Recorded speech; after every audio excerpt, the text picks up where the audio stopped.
I know for some people that might be here for CEUs, that may not work for you. And I think you can just email Marta or whoever is in your discipline to make sure that you get the amount of CEUs that that are available to you for your time.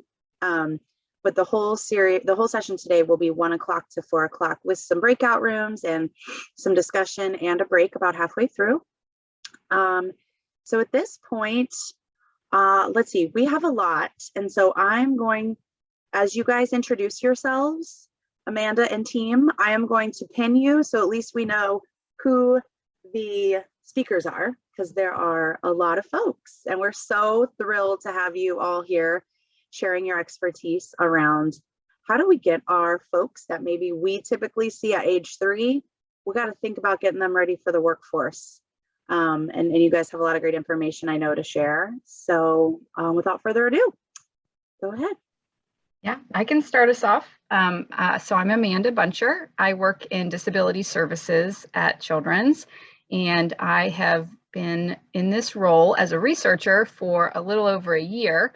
Before that, I was a vocational educational coordinator where I worked with patients and families, transition age patients at Children's. And before coming to Children's, I was a special educator with Cincinnati Public Schools. So I have a lot of special education background, and I will toss it over to Jennifer because I see her next. Jen Bonifant, you want to introduce yourself? Sure. Hi. Yes, my name is Jennifer Bonifant. I'm a vocational rehabilitation counselor with a state agency called Opportunities for Hounds with Disabilities. I'm also a liaison with Children's Hospital, so I work closely with Amanda and Wendy and Jenny for referrals. I've been in the field for about 19 years now. So I've also worked in special ed as well prior to getting to vocational rehab services. So I'm excited to be here and to talk more about OOD. Maybe Dennis, I see you next. Hi, thanks for having me. So my name is Dennis Clary. I'm an occupational therapist by background. And so I work with Amanda in the research team here at Cincinnati Children's and Disability Services. And so we have 3 groups that we sort of support. The first is Project Search, which is a large transition program with, I don't know, a lot of programs, 665 or so around the world in 10 different countries. But we also help to support vocational education. So Jen and Wendy, you will be hearing from. And then also we have 60 to 70 employees with intellectual disability who are employed by Cincinnati Children's. So we are able to do some work with them as well. So we are really doing transition research. I was a faculty member at Ohio State for 13 years, and I was actually a LEN trainee class of 2004. And then I was on LEN faculty when I was on the faculty at Ohio State for several years and helped to run a transition clinic with Andrea from Nisonger Center when I was there.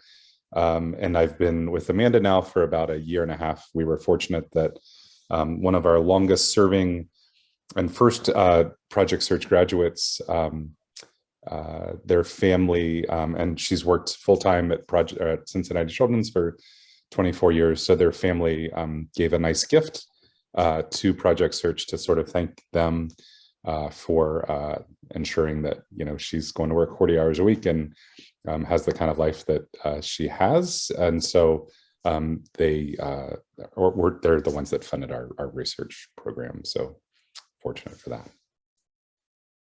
And I live in South Bend, Indiana. Sorry. Anybody, Mary or Wendy or Jenny, whoever? I can go next. I'm Jenny O'Brien. I'm a vocational educational coordinator in our department, the Disability Services Department. I have been here for about 6 months. Before that, I worked for Opportunities for Ohioans with Disabilities. So I gained that experience for about 3 years. Before that, I became a licensed social worker and I did crisis work and got pretty burnt out doing that. But doing that work, I learned that families don't always get what they need. So paired with my experience of doing that and OOD, I felt like this was the perfect match to help help our families get what they need. Okay, and I'll go next.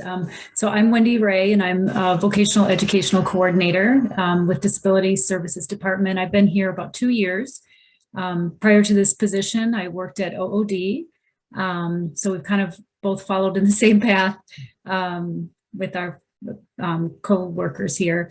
And I have a master's degree in vocational rehabilitation. So I kind of have the combination, Jenny and I kind of working together, have that background of voc rehab and the social work degree to kind of help our students as they're transitioning through high school. It's been kind of a good fit for both of us to work together. And then Mary. So I'll bring it up the rear. So my name is Mary Rue. I am a caseload assistant for Opportunities for Ohioans with Disabilities. Basically, that means that I am the front door for Opportunities for Ohioans with Disabilities in Hamilton County. I've been in this position for approximately 10 years. On top of that, I'm currently in my master's degree in vocational rehabilitation counseling. I am in the home stretch. I'm finishing up my internship, so hoping to graduate this summer. Prior to that, I working for the state of Ohio. I worked for Goodwill Industries, and I was there for 16 years.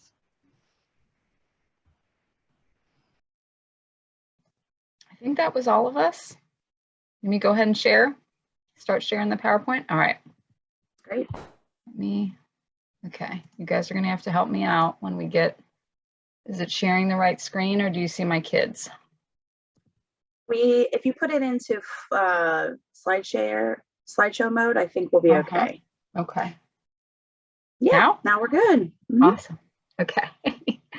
So I'll kind of start us off. So today we're going to talk about transition to adulthood, specifically focus on employment. And here we all are. We already introduced ourselves. So I'll kind of move on to our next slide, which is really just kind of like a reflective quote about kind of why we all do what we do. And so it's because people with disabilities have the right to choose a path toward education and employment.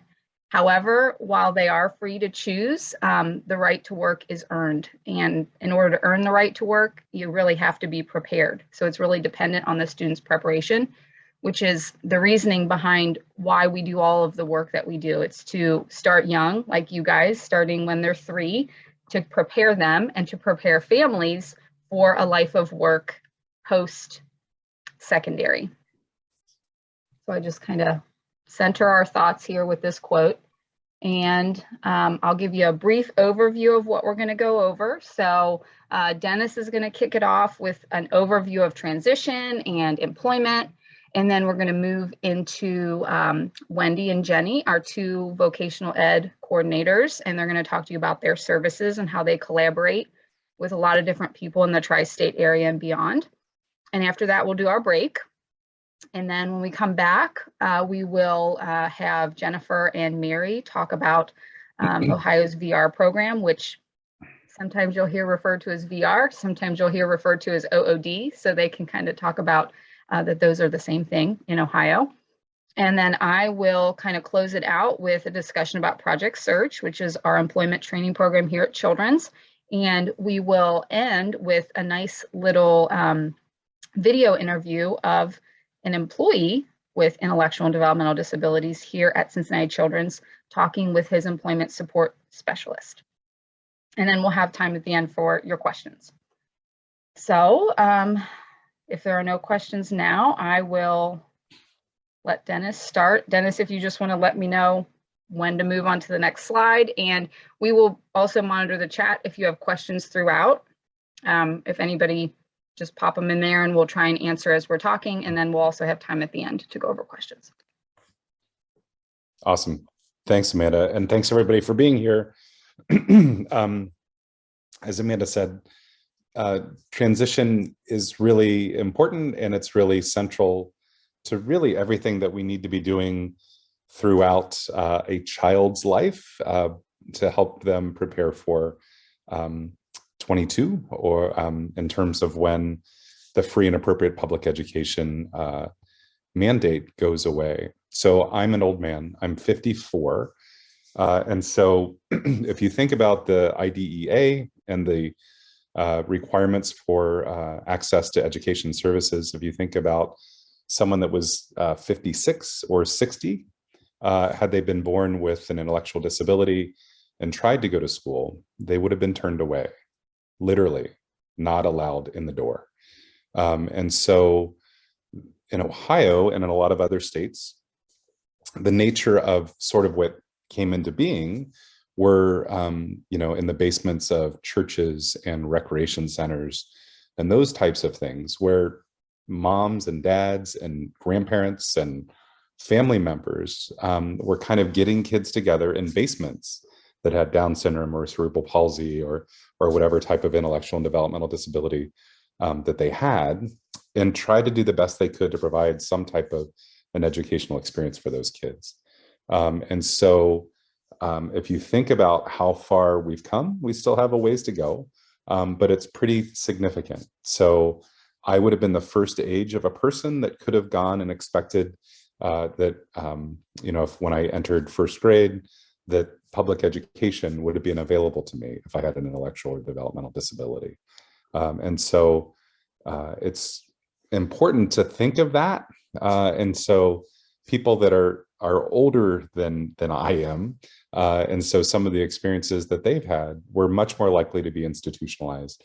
We're much more likely to have, just not access to education throughout their life. And so their outcomes were not awesome, oftentimes. And so the wonderful thing about the changes that have happened since IDEA and some other regulations and laws that we'll be talking about are that we think some of the negative outcomes that older folks with intellectual and developmental disabilities have had, hopefully the generation of people that are coming out now will have better health outcomes because of the different types of life experiences that they've had. As I said, we were fortunate that Amanda and my position is funded by a family who has a daughter with Down syndrome that I meet with her kind of once a year to kind of give her an update on how we're doing and trying to be good stewards of the money that she's given us. But she's kind of funny because her daughter is very vibrant and kind of just a joy to be around. And so she takes her to the adult Down syndrome clinic annually. And they're doing a series of cognitive screens just to make sure, or look to see if there's kind of the onset of any type of cognitive decline, because sort of we understand that everybody with Down syndrome will eventually develop dementia. But if we think about this person that has worked her entire life, 40 hours a week, she was off for some months, obviously because of COVID, but came back to work as soon as she could come back to work, because for all of us, employment is not our life, but provides a lot of structure to be able to support the lives that we want to have. And so you just kind of think about how her life is different, because she's worked now at Children's for 23, 24 years, full time. And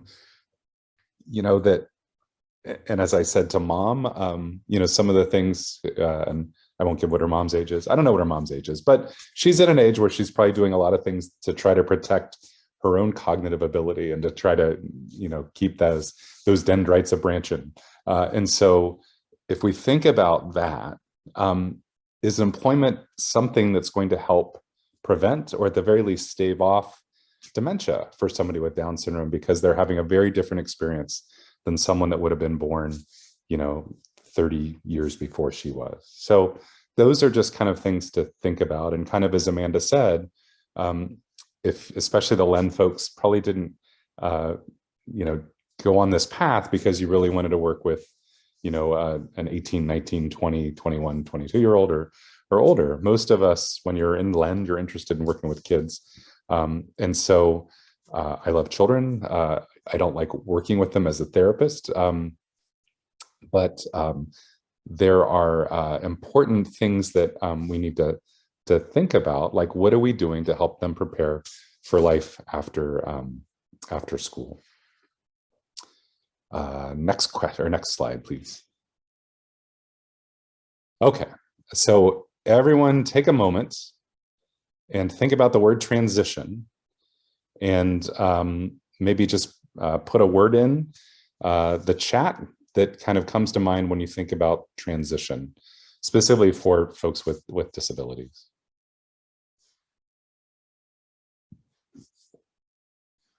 Or you can come off mute and just say it if it's easier, whatever you prefer. I can read some of them out. Yeah, if you could, Amanda, if there's Yep. any that are really interesting, you Change, can call them out. connection, new, chaotic. I'm sure Wendy and Jenny will attest to chaotic. Adjustment, barriers, moving, scary, anxiety, functional. Isn't that moving from one place to the one place or level to another? Is another one. Mm-hmm. Adulthood, lots of moving pieces. Mm-hmm. These are all very true. Yeah, absolutely. So I'm going to pick on somebody. Kelly, I saw you're an occupational therapist. Why don't you come off? Hi, yeah. Go ahead. Well, it's funny because like I think of transitions as a pediatric OT from like leaving my room to walking out the door and then to take it to this huge level. It's exciting, but also anxiety provoking for if the family has limited resources or limited knowledge. So I think there are just a lot of moving factors that come with the transition. Yeah, absolutely. So we do talk about transitions at various stages, like going from, childcare to preschool, or preschool into grade school, or grade school to middle school, and middle school to high school. And none of those are insignificant. But the transition from high school to whatever is after high school is even more drastic. And because that mandate for the free and appropriate public education that's required by federal law goes away. And it goes away at 22, but we're seeing more and more school districts are really interested in trying to get students, if they can graduate before 22 with a disability. And I've seen that shift really been pretty drastic in the last 5 to 10 years. Whereas it used to be pretty easy for families and for students with disabilities to continue in school longer. Now there really needs to be some evidence to show that we need to keep them in school longer. So thanks for that, everybody. Okay, next slide.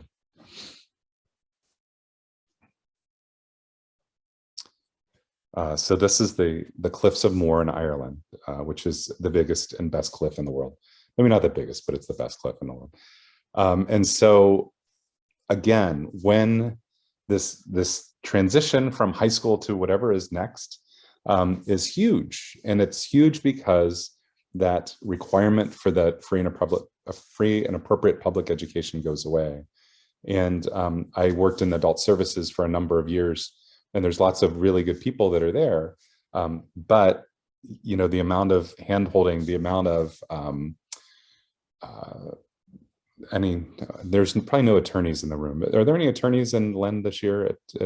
Every once in a while there's anyway, thank goodness for attorneys, because the reason that public schools provide the services that they do is because of lawsuits that have required school districts to provide those mandated services. So at 22, the lawsuits kind of go away. There's still lawsuit potential, but just the amount of resources that we have in public education are not nearly as significant as they are. Jason, you're right. There's some very good attorneys that are out there too. So I have 2 brothers-in-law that are attorneys. One is very good and one is very bad. And I'll tell you about that at a break, maybe. No, I'm just kidding. But that's really important to be able to see what those services are. Okay, the next slide, Amanda. So again, it is a lifelong process. It's not an event. However, that one event, when you graduate, when you get your diploma, whatever the transition is, depending on the school district, the state that you're in, is pretty significant. So it's multifaceted. It's a very active process. the really nice thing, especially that Wendy and Jenny can help with some of our transition students, especially for some of our folks that have, pretty significant medical issues, is to help with those kinds of concerns. I was just met a dad he has a kid with multiple sclerosis who's getting ready to graduate from high school, and so looking at colleges. And so I reached out to Wendy, and she was helpful to provide some resources on transitioning to high school when you're using a wheelchair. So those are lots of things that we have to kind of think about. What are the support needs that they're going to be needing as they go through that process? How do we help them transition from kind of being kids to being adults? For pediatricians in the office, how do we help transition folks from seeing a pediatrician to seeing an adult healthcare provider, and how do we do that? Obviously, a huge part of LEND is ensuring that the individual and the family is really involved in that process, and how do we coordinate all those services so that there is collaboration. Next slide, please. So in terms of background, basically what we're looking at is about 3% of the United States population has an intellectual disability, intellectual and developmental disability. And so when we look at what their outcomes are compared to general population, their employment rates are going to be significantly less than people generally with disabilities and for the general population. And the total lifetime costs are significant. So there's a little asterisk by that number. That number is from 2006, and it's really the best number that we can use. The CDC hasn't recalculated that. But so you think about 16 years ago, $1 million per individual with an intellectual disability. So that is both in services that they receive, but then also in taxes that they don't pay. And so we can think about 16 years later, that number is significantly higher. One of the nice things about being part of Project Search in Cincinnati Children's is vocational rehabilitation is really well established, and Ohio's had a really strong role to play in establishing vocational rehabilitation services in the United States. So we've both Mike DeWine, when he was a senator, and then another senator before him actually helped to write some of the initial Rehabilitation Act language. So we have a very well-established vocational rehabilitation system here in the United States. We have partners in Canada. We are about to, I think we have about 6 programs in Canada. We're about to go to 20. And we have, I think, around 70 programs in the United Kingdom, and they're about to double in size here in the next couple of years. So neither of those countries, though, have a vocational rehabilitation program. So if you want money to support folks in employment, it basically comes out of their equivalent of Social Security. And so it's interesting when we were working with the Canadians in particular, but we also helped to write a white paper for the United Kingdom government. What they're interested in is the bottom line financial piece of it. So we think about, they have a really good coordination between their medical system, which is socialized, and then trying to figure out what is the work piece to kind of pair that with their social welfare system. But when we were on the call, like it was just kind of interesting to be content experts that were called into that it really was for them about, if we invest in employment, we are going to save our society, billions and billions of dollars, because we're going to take folks that are not currently working or in some type of a day hab setting, and we're going to put them into the economy. So they are going to be net producers instead of being receivers of services. So it was real interesting from a Canadian standpoint. Like, as an occupational therapist, I was like, but there's all these other benefits to work, because there certainly are. Not, I think that's the next slide. But for them, it really was a financial argument to their funders to be able to show that getting somebody a job, kind of helps to decrease the financial burden on the economy. I thought that was interesting. Next slide, please. So I'm going to call on you again, Kelly. What's your favorite part of our job title? I think the one thing that I love and hate about OT is that we do so many different things. So, people, or I feel like more in the adult word, nobody knows what occupational therapy is, and they'll be like, oh, I have a job, I don't need you. Yep. I think that's definitely a big part of it. It is. It's fun, isn't it? So we have the best and worst name of any profession, I think. So I used to teach with someone at Ohio State that would always start any recruitment event by saying, we don't get people jobs. That's not what we do. And I was like, yes, we do. It actually is my job. I help to get people jobs. It's a good thing. And it is a really, really good thing. It's a fundamental human occupation.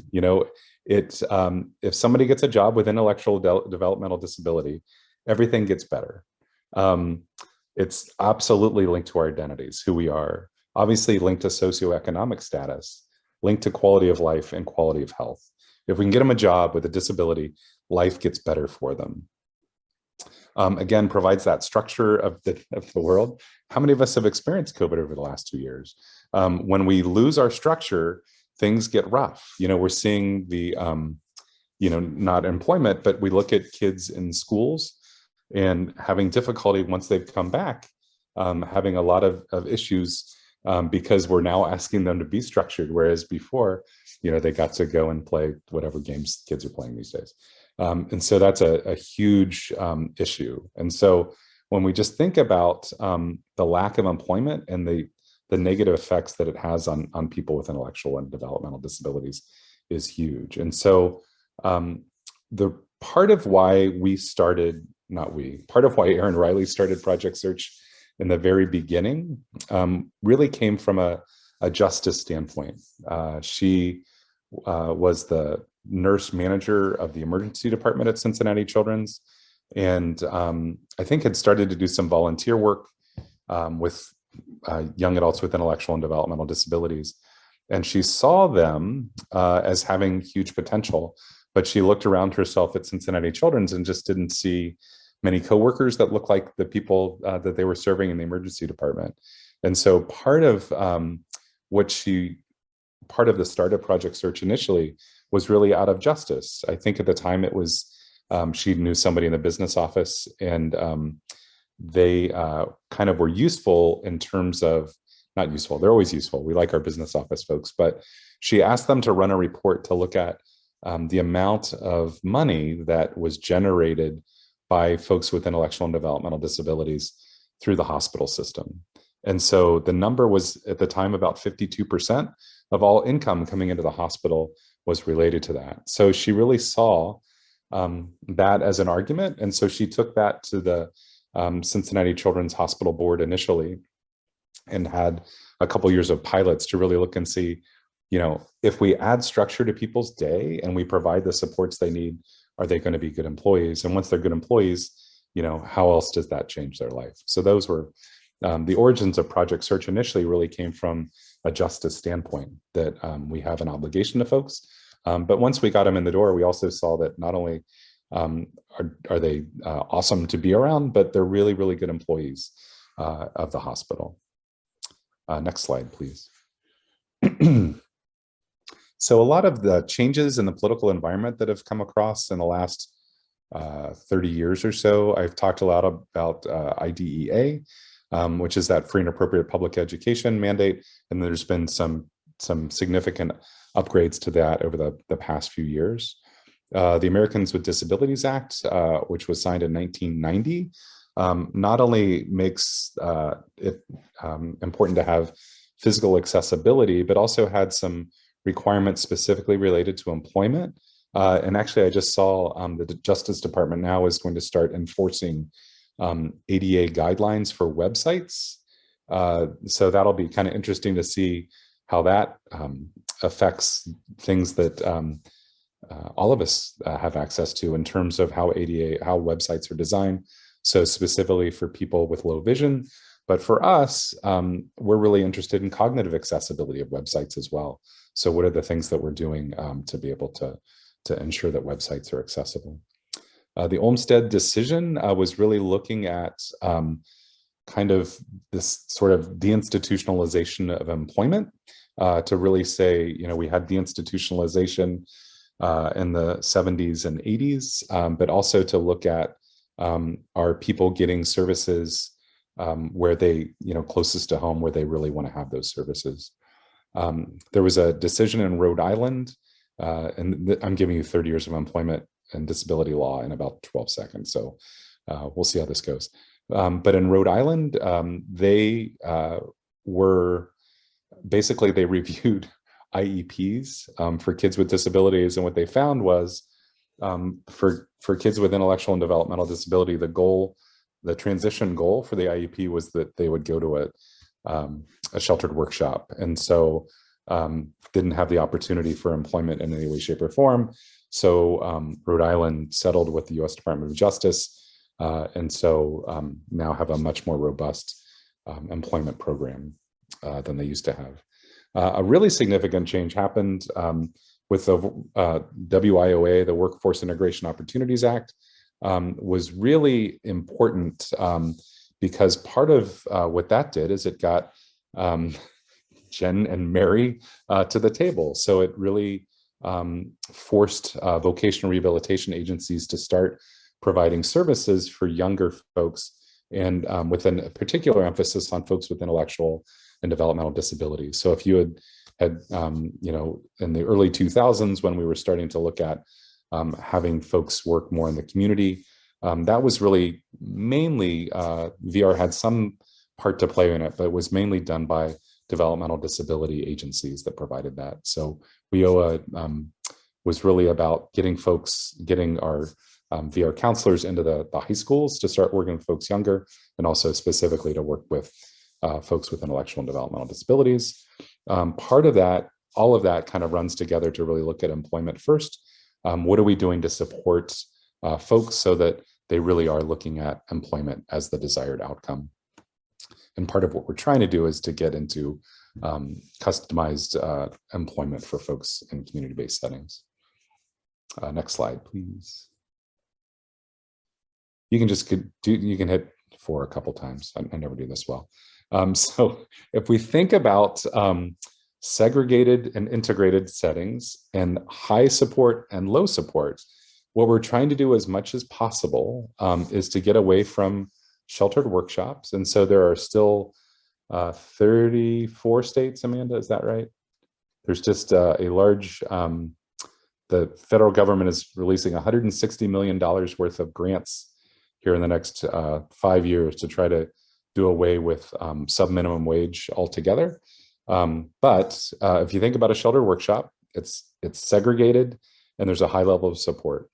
But you think about people working in the community with some form of reasonable accommodations. It's integrated. They're working with people with and without disabilities, and also in a lower level of support. And then there's a couple of things that are in the middle of that. An enclave is where folks would go and work together with other people with disabilities in like within an employer, but they're a little bit more segregated than they would otherwise be.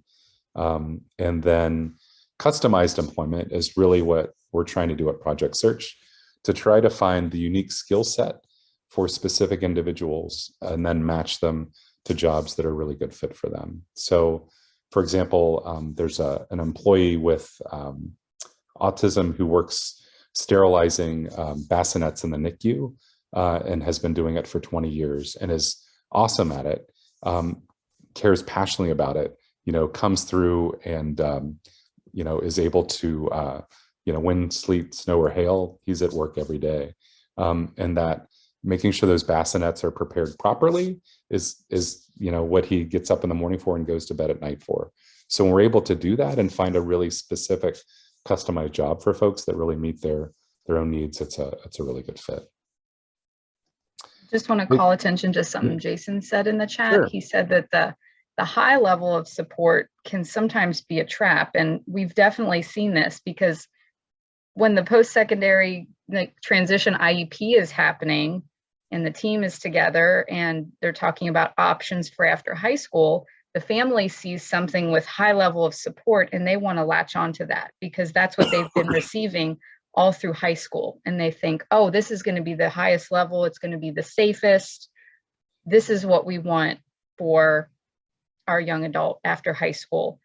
And sometimes they go that route without even looking at what the other alternatives are, and that it might be possible to have employment with a lower level of support. So I think that's a great point, Jason. Well, also, I mean, I think it showed in Bottom Dollar, which was a point done by National Disability Right Network on it, is that sometimes the sheltered workshops are also concerned with the services that people are getting, putting them in a catch-22 of that they're only getting their services from the place that's also employing them, that's paying them sub-minimum. It could be paying them sub-minimum wage, which then gives them limited options on what they can do and makes it hard to leave sort of something where you're also giving you the services. Yeah, absolutely. And also where a lot of your friends are, you know, so you've got that network of people that maybe you've been with for a number of years. And so those are really, it's really difficult. I worked with Franklin County Board of Developmental Disabilities. We had these summer programs where we were bringing folks from the sheltered workshops. And part of it is some people really wanted to work in the community, and some folks were really, really reluctant because that's what they had known their whole life. And so not only was it the individuals that went to the shelter workshop daily, but it was the staff that went to the sheltered workshop daily as well, that really needed a lot of additional support. And like in some ways, almost they needed more support than the folks that they were there to support, you know, because you think about if someone that works in a sheltered workshop, if someone has a medical incident or whatever kind of support they need, there's a nurse there, there's an OT, a PT, a speech language pathologist, somebody that's there, or a manager, or a psychologist, someone that can help if someone has an issue. The issue becomes then when you've got this support staff person who's in an environment where they're there to support the person, but there's lots of other LEN trained people probably that are helping to support them. But when they're in the community and they're one-on-one or one-on-two or one-on-three with individuals with disabilities, it's a lot more challenging for them to be able to do that. So again, what we're trying to do is to get folks as they are able into the most integrated setting with the lowest level of support. And kind of what Jason, you also mentioned, it's not quite apples to apples, but when you look at the evidence, people in sheltered workshop, it's the most expensive with the lowest level of satisfaction. So as much as possible, how do we get folks into these integrated settings? And COVID was a horrible thing, but it really did force a lot of these large congregate settings, rehabilitation centers, to start looking at how do we provide services in smaller settings without, trucking 300 people to the What center. is the reaction to that, though, as COVID is sort of, because I've also heard transition programs are in some ways trying to go back towards some of it because it's easier to push somebody into that. So it's good to hear there's also been with some of those things. Sorry, I know this is interrupting. No, you're great. So I'm not, it's not my work so much, although we're looking to maybe do some work. We have 4 programs we just helped start in Florida that are targeting folks that are adults that have not had strong work histories. And so for those programs, they've been very open to looking at possibilities and really getting folks in a community integrated settings. But I do think at some point, like Employment First in Ohio has been active for about which is 10 years, maybe a little longer than 10 years, something like that. And so a lot of people have retired that it was probably good that they retired because they kind of came up when, you think about the county board system starting in terms of these larger settings 30 some years ago. So those were folks oftentimes that were in management that had been there for a number of years. So it's good to, sometimes, and again, not that COVID is in any way, shape or form good, but has kind of shook the system a little bit to really say, how do we provide these services in smaller settings in a more integrated fashion? So. But Jason, thanks for that question. That was great. I want to first point out that the Employment First logo in the state of Ohio is bitchin'. Look at that. Isn't that beautiful? I mean, it's like the nicest logo I've ever seen. And Jen, I think Kristen, because Kristen was running Employment First, she now works for OOD, but I think she was involved in the logo design. So if you see her, tell her again, every time I talk about Employment First in Ohio, it's a really cool logo. So again, what Employment First is about is to try to encourage employment. So providing training for families and for individuals with intellectual developmental disabilities, providing trainings for the organizations that support them. And they have lots and lots of really good stuff. So it's employmentfirstohio.org. So if I start to get boring, 20 minutes too late, go to that website and just look around. There's some really cool resources that are there. And again, the aim is to get into community-based, integrated community-based employment is what we're aiming for. Next slide, please. So this is kind of the path to community employment. And there's lots and lots of things and lots of ways that you can do it. And so one slide won't quite give it justice. But it is driven by the person with the disability and their family. What do they want? What do they not want? And how do we help support them so that they can do it in a way that's going to be safe for them, that's going to help them meet their needs. But also a lot of families of kids with disabilities, some rely on some ways on the disability employment income or the disability income that the person with the disability may bring to the family.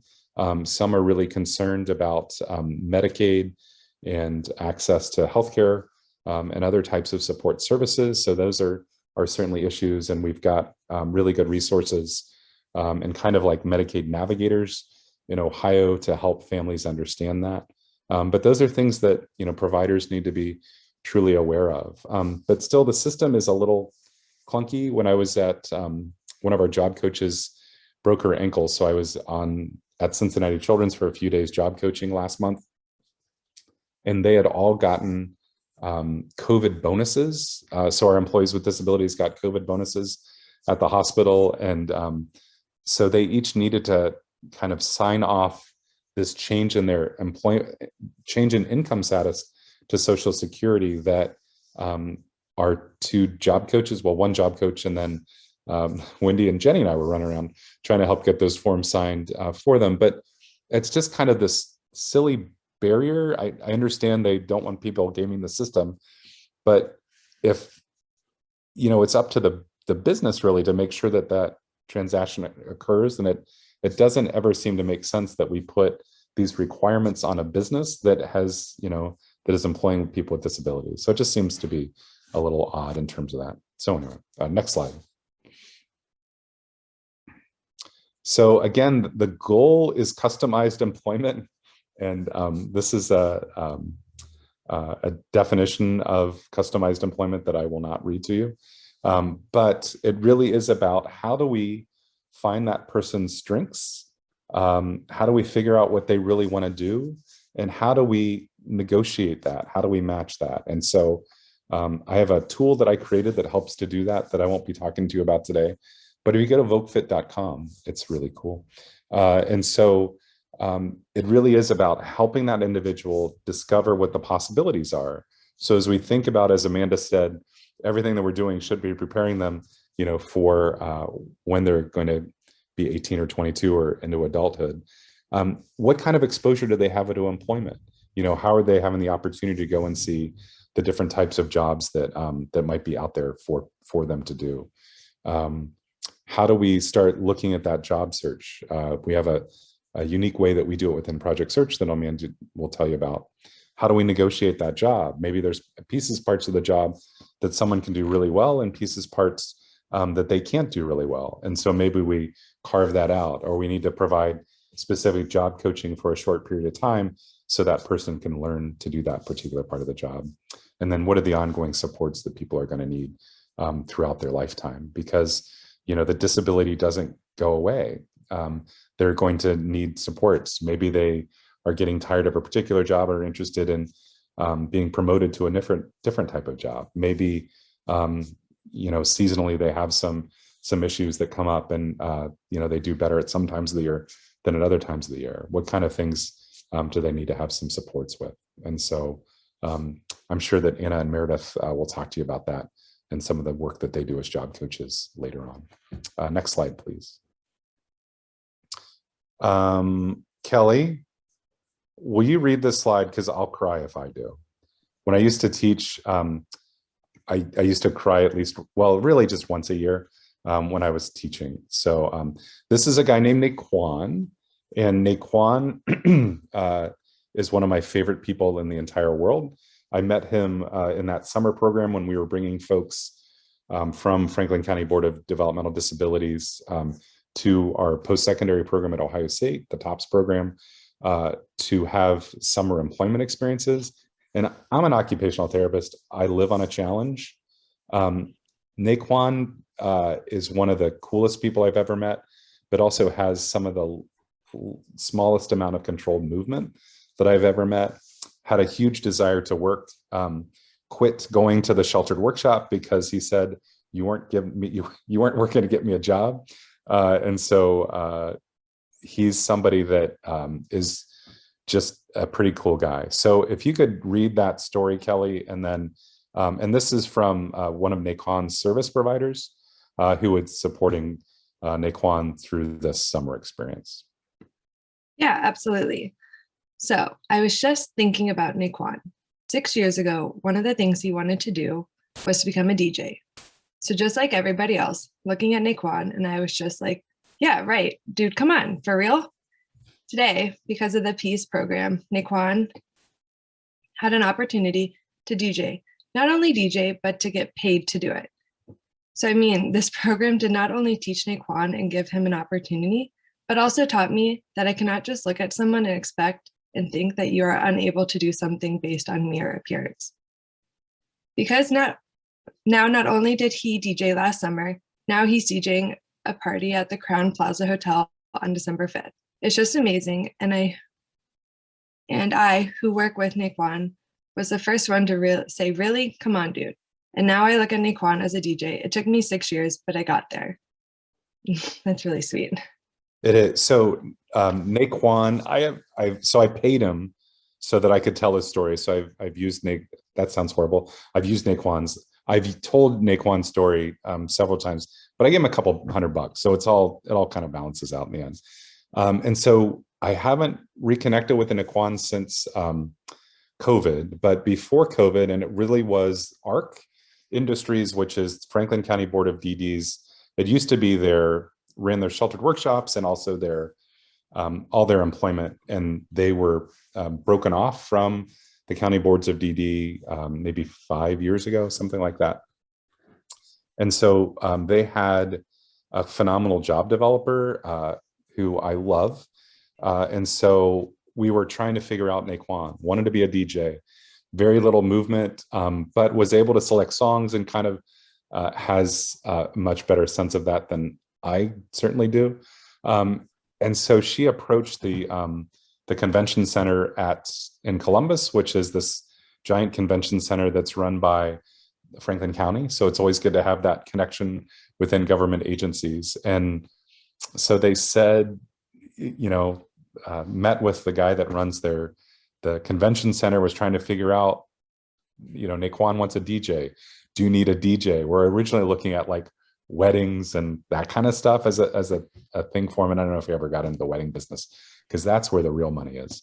But what they did is kind of on a trial basis, started Naquan in the food court where he just was kind of spinning tunes and kind of attracting people to the food court. And so their deal basically was if Naquan could cover his salary by increasing the amount of traffic that came to the food court, then they would employ him. Naquan has pretty serious service needs or in terms of that. So his workday was pretty short. It was like 11 to 2, 5 days a week for lunch. But if you've ever been to Columbus, they have all these cool restaurants and stuff outside of the convention center. So for them, they were trying to keep them in the convention center. And so I talked to Naquan, it was a couple of years ago. He had been working at the convention center, pretty successfully for a few years, and was still doing that. And was just, Naquan's the kind of person that, again, as his support staff said, you look at Naquan and you think he's not employable. And in our little world, everyone is employable. It's, do we as a society have the resources to be able to give them the support that they need to be able to do that? So that's Naquan.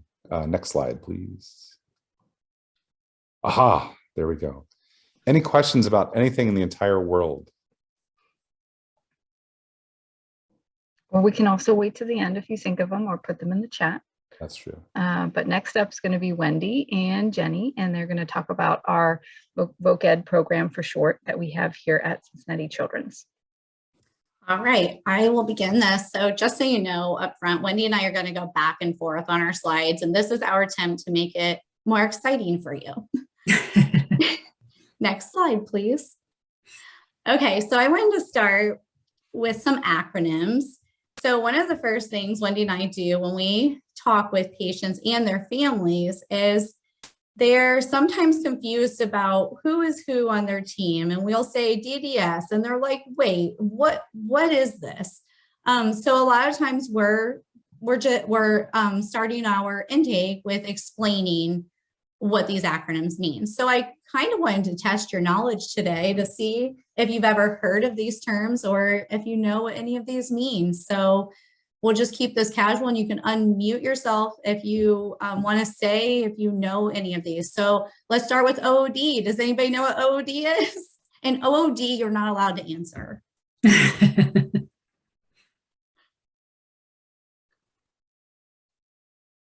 So what about VRC?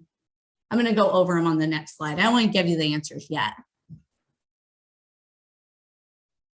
DDS? Are you guys awake? You can type them in the chat too if you're not comfortable coming off mute. We'll read them from the chat if you know them. Or you guys have probably heard the term SSA or there we IEP. go. You're getting some. They know. Okay, great. DDS, they got, yes, Developmental Disability Services. Yay. They got IEP. Yeah. Individual All right. Plan. And then we have IEP, and then not to confuse you, but we have IPE as well. And then we have SSI. And Jason got close, Jason. He said Vocational Rehabilitation Center. It's close. So close, so close. And then on the right track. Yep. So security income. Yep. So these are terms. Slide to show the answers. Yes, that's what I was about to say. Thank you. So we have OOD, which I want to teach you what that means now, so you'll know later when you hear OOD that it means Opportunities for Ohioans with Disabilities, because that is a mouthful to say over and over. So OOD is what it will be referred to from here on out. And VRC is Vocational Rehabilitation Counselor. DDS, Developmental Disability Services, and that's the county agency. SSA is the Service and Support Administrator that oversees the services for that county agency, DDS. And then IEP, of course, is Individualized Education Plan. That's what you'll see for transition students in school.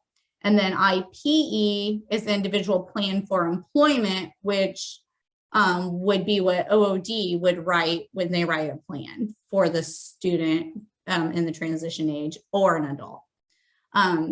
SSI, of course, is Social Security income. Next slide, please.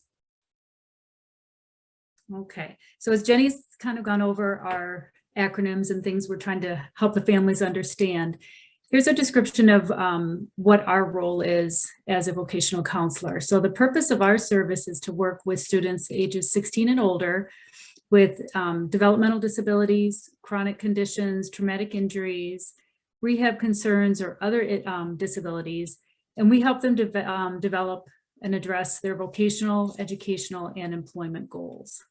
Next slide. So our eligibility criteria is to begin working with them at age 16 and older. We really focus a lot on the last 2 years of high school because that tends to be when we really start working on their transition goals. Early on at the age of 16, 17, we might be working a lot on their IEP goals and kind of how they're doing with if there's any issues at school or things going on with their classroom accommodations and those types of things. They must have a chronic condition or disability, and they're referred by Children's Hospital medical staff. Next slide. All right, so our voc ed process is Wendy and I receive a referral. We kind of take turns on looking at the referrals day to day, and we reach out to the family and we set up an intake. So then we'll interview the family and assess the need. Sometimes when we get a referral, when we contact them, we realize that we might not be the appropriate door that they need to be at. So we might not open them. We'll just help them get where they need to get. And then other times, we'll open them and assess what they need. And then we're gonna coordinate evaluations if that is needed. And then eligibility and referral services. So we're just gonna assess what else do they need? What other team members do they need in order to transition successfully? If they don't already have OD, we're going to highly suggest that we make a referral, and we'll actually make that referral. And then DDS the same, will assist with making that referral and making sure the family has all the resources they need in order to get connected to those resources. We attend a lot of IEP meetings in our role. We're taking a look and making sure they have a transition goal and making sure it's an appropriate goal and an attainable, attainable goal for the student that we're working with. It wasn't coming out the correct way. And then just coordination of services. So a lot of times we'll go to the IEP meeting and it might be somebody that, just got a diagnosis and things like that. So we can present the medical documentation. So that's another good reason for us to be on the team. We can have access to that and let the school team know what the student needs. And then we're also going to make sure that they have long-term support. So we're not only thinking about what they need in school, we're thinking about what services are going to follow them when they graduate and become an adult. Next slide, please. And then what exactly do we discuss? This is always a hard question to answer because it's so individualized. Families come to us with all different kinds of needs and questions, but there are common things we discuss. So self-advocacy is one of those. Oftentimes we come to IEP meetings and the student is never there. So one of our questions is, where's the student and why aren't they in here advocating for themselves? We're asking them to do things and they might not even be in the meeting. So that's one thing we try to make sure the student has at least access to the meeting. If they can't handle the whole thing, we get that, but they should be at least a part of the decision making. And also independence, that helps build that independence during the transition age and adult. And then trying to problem solve those medical care issues. So, like I said, presenting to the school team what the doctors recommended and just trying to problem solve with how they can complete their education and get through this transition time with their medical issues that they may be presenting with. And then diploma deferral, we explain to families that this is an option. Students on IEPs can go to school until they're 22 if the need is there. That's the school decision, but we oftentimes start that conversation early on, and families often do not know that's even an option. And then work, study, life skills we discuss, and then of course employment. We make lots and lots of referrals to OD, which is why we have Jen as a liaison. And then we're talking about tours of colleges and vocational programs and help get them connected to those types of things. Then, of course, we're making referrals to whatever community agency that student might need or that patient or student might need. And then we're helping problem solve how they can gain volunteer opportunities if they need to gain some work skills to put on their resume, or to see if work is an option, or, you know, see how long they can work, things like that. Next slide. Okay, so as you can tell from Jenny's list, you know, there's a lot of things that we try to cover with families. So we really try to then work with the family on what is going to be our focus. Are we focusing on school, or are we focusing more on real world and work? So if the student is 16, still in school or in high school, then we might be focusing more on their IEP goals, accommodations for school, their transition goals, discussing, like she had mentioned, deferring your diploma.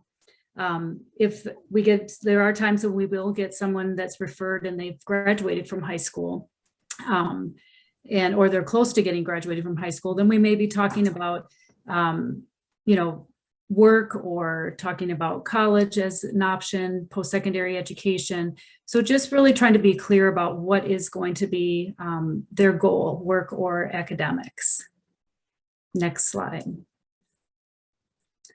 So again, like we talked about, the IEP goal is, you know, kind of a big conversation that we have as we attend the school meetings.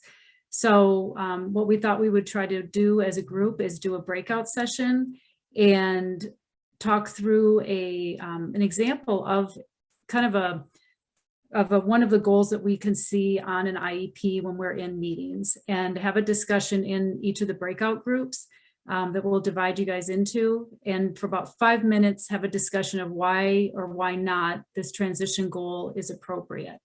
And then we'll come back and kind of share what you guys discussed in each of your groups, and just see if we can kind of come up with a better goal, or just kind of talk about what you guys decided in your group. And we'll have a facilitator in each of the groups. Yeah, I think Steph might have already left, but it looks like there's 36 people. So there's 6 of us. If we could do 6 groups with 6 in each, that would be great, with each of the presenters as a facilitator. And then, like Wendy said, I think 5 minutes should be plenty, and then we'll come back as a large group. And do you want to tell them about the goal that they're looking at? Yep. So the goal that you'll be looking at is the student will participate in career exploration to find work in the community once they graduate. So just having a discussion about that goal, to discuss why or why not this is, if this is a good transition goal and appropriate or not.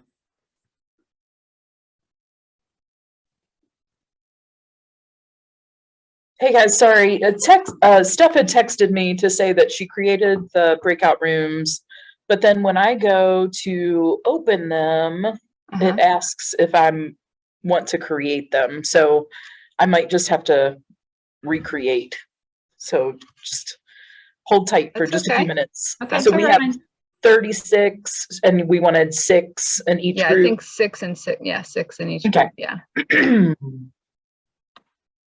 With one of us in each, With if one that's of us, possible. yeah, one of us, I don't know if you can assign us to each of the groups already.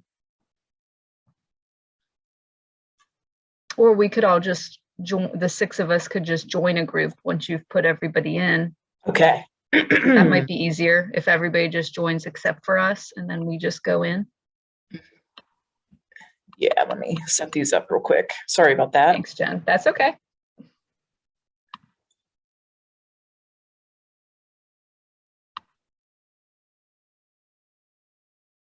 And we're not expecting you guys to write a new goal. Just think about what seems appropriate about this one, what seems not appropriate, and then we're just going to kind of share out when we come back. So if somebody from your small group wants to share your pros and cons that you found, that would be great for our discussion afterwards.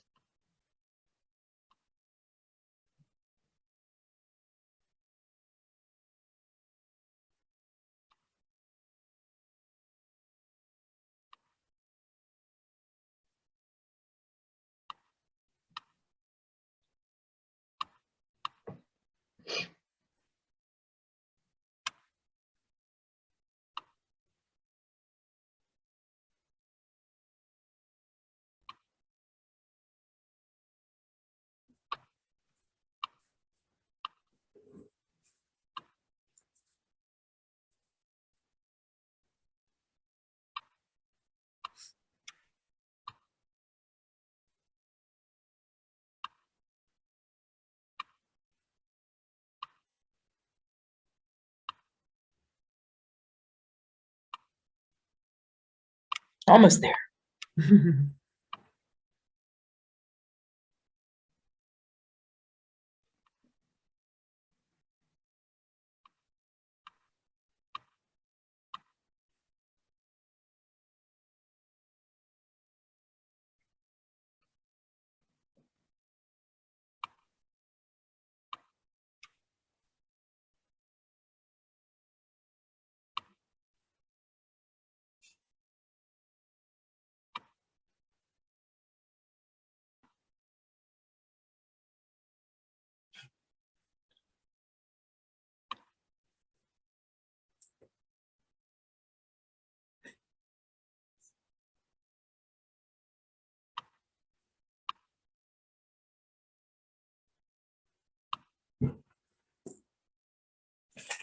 Okay, so we have Wendy, Amanda, Jenny,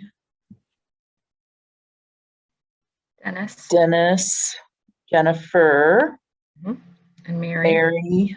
That's it. Okay.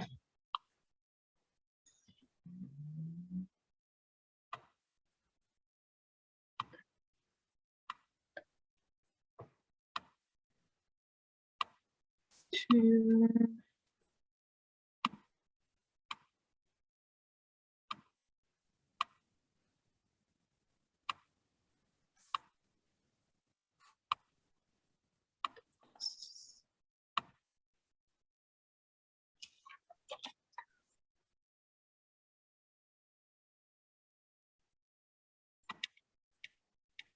Oh, shoot.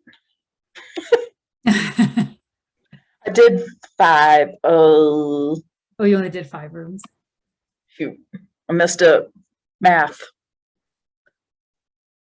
I'll change it. We'll fix it. Well, this could be a group. Should we just do it right here? So did you Let do me, 6? I'll move a couple of people. Okay, Yeah, sorry about that, Wendy. that's okay.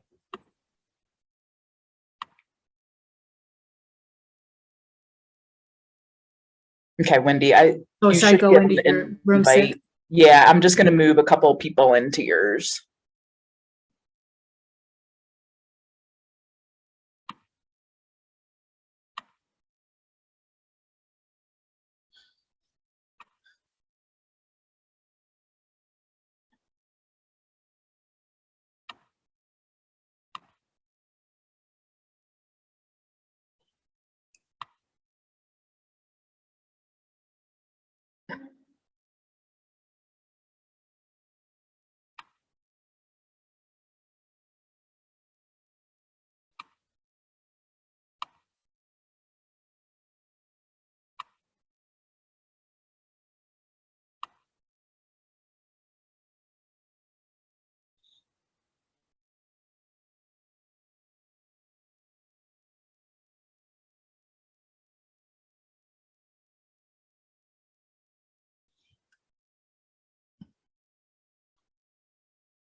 Looks like it was just my team that came back, most of them. Do one of you want to talk about what we said, or do you want me to share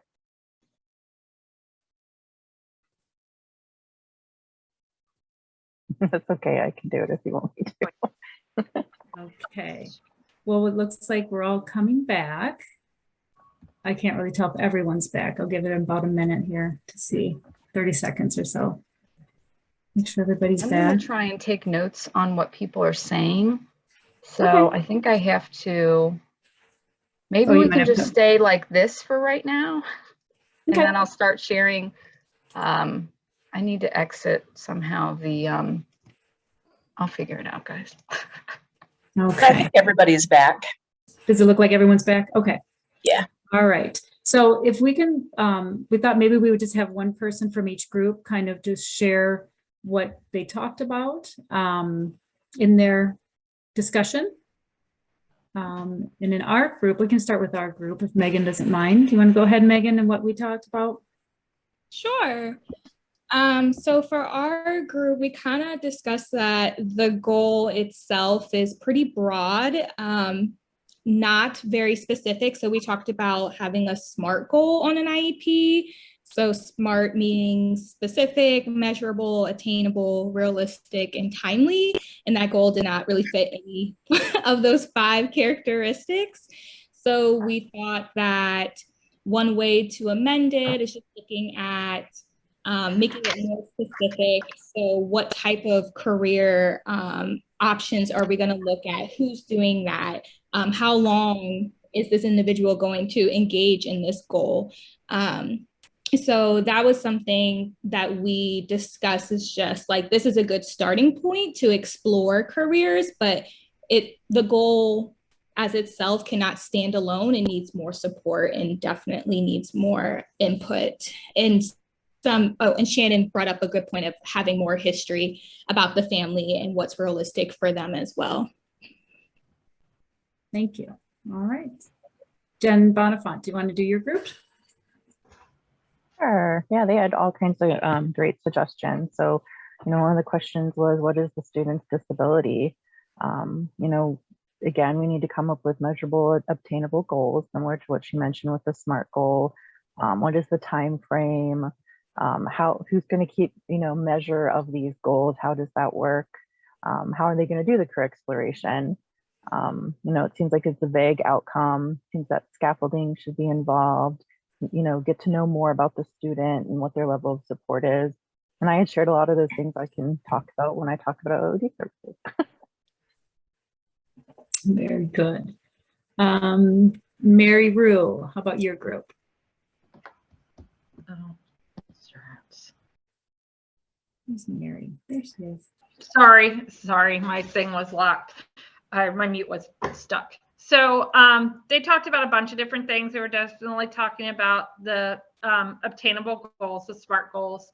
They also were talking a little bit about community resources and knowing how to get linked to those community resources, especially as one person in the group mentioned, she's not really in Cincinnati, and so knowing where those community resources are and the appropriate places to refer people for the services that they need. Okay. Dennis, how'd your group do? They did awesome. Courtney, though, volunteered to be the discussant. Okay. Courtney. Yeah. Sorry, there's a lot of people where I'm at, so it might be loud, but we tried to find some pros of the goal at first. So we thought that it was good that we wanted them to be immersed in the community. And we also thought that the term exploration was nice, so that it didn't seem like they had to get one job and then that was it. They could maybe try some different opportunities. But we also, like many of the other groups, found it to be pretty vague. We weren't exactly sure what resources they were going to have the opportunity to explore. And we didn't find that it addressed anything about whether the individual enjoyed their position. So did they enjoy the community that they were working with? Did they enjoy like the actual task itself? And then we also thought that it was important to have not only short-term goals and get them that job, but to have like a long-term career path and make sure that it's not just checking off the box that they have a job. All right. And we have Jenny O'Brien. Alrighty. Yeah, we just talked about like how it is vague, of course, like everybody else, but we also kind of countered that to say that sometimes it might be appropriate to have a vague goal so you can explore different options. But we definitely had so many questions like what career are they looking at? How many hours do they want to work? How much help do they need based on their disability? And like where, how are they going to get to work? Things like that. So does anybody else in my group want to add anything?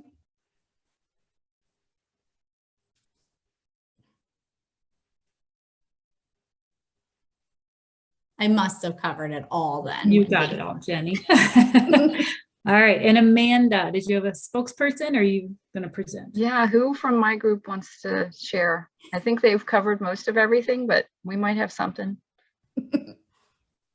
One last great point.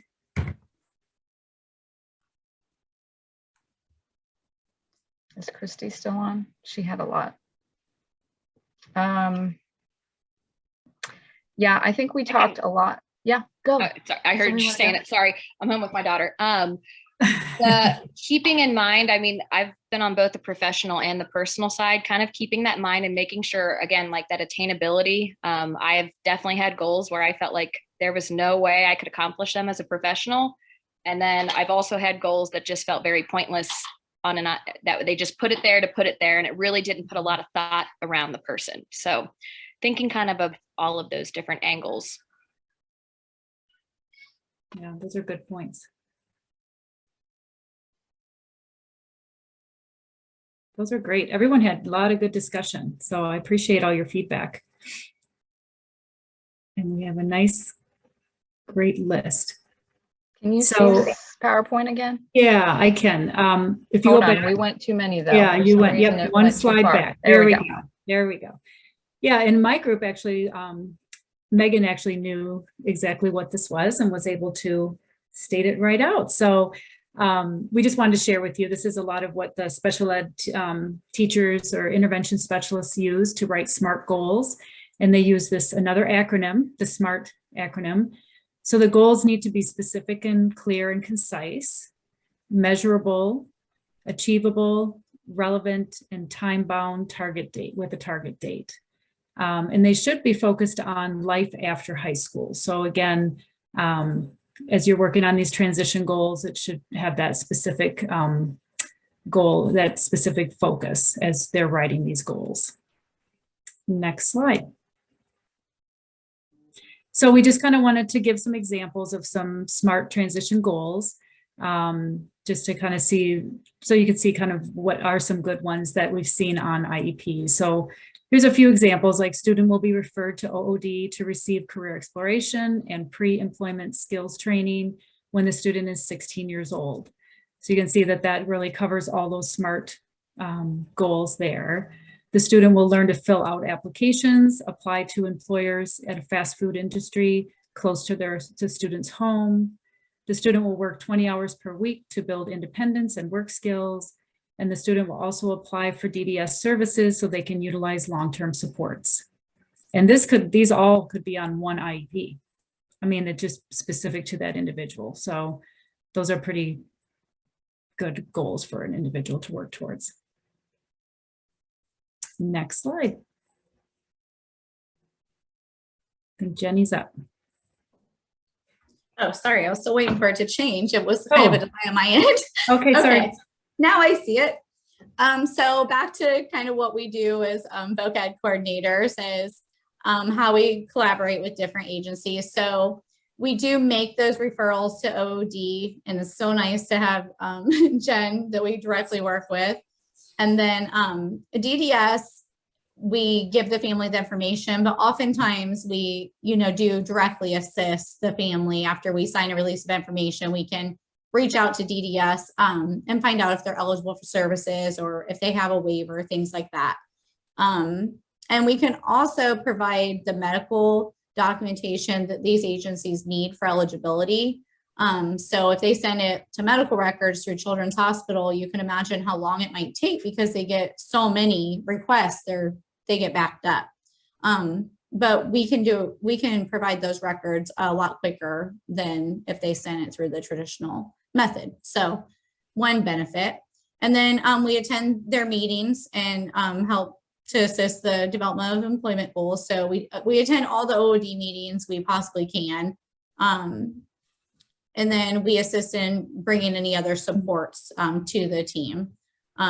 So for example, like I worked with a family this week and they really wanted someone that could be specific to work on relationship skills. So I did some research and had known someone that does exactly that. They work on relationships with people with developmental disabilities. So I made the referral to that person. Next slide, please. And then this is just- Can I stop you just for a second, Jenny? Oh yeah. Someone did comment that, she said, could happen. It was Nicoletta said that one of her patients was told that their medical records couldn't be found. So yeah, family submitted it and they brought a letter into my clinic and they're like, what can I do? And I'm like, well, I can write you your medical record number and I'll give you the information that you can do. But it was one of those where they're like, they tried and couldn't be found as a patient in the Cincinnati Children's Network. Oh no. Yeah. That's interesting. Right. So, I mean, it is, yeah. So, I mean, we do find that sometimes these medical records, they couldn't be found at Children's at all. I don't know who it got sent to, and I realized that there was a misspelling in her middle name. So I don't know if that was what caused it. There was a flip-flop between two letters.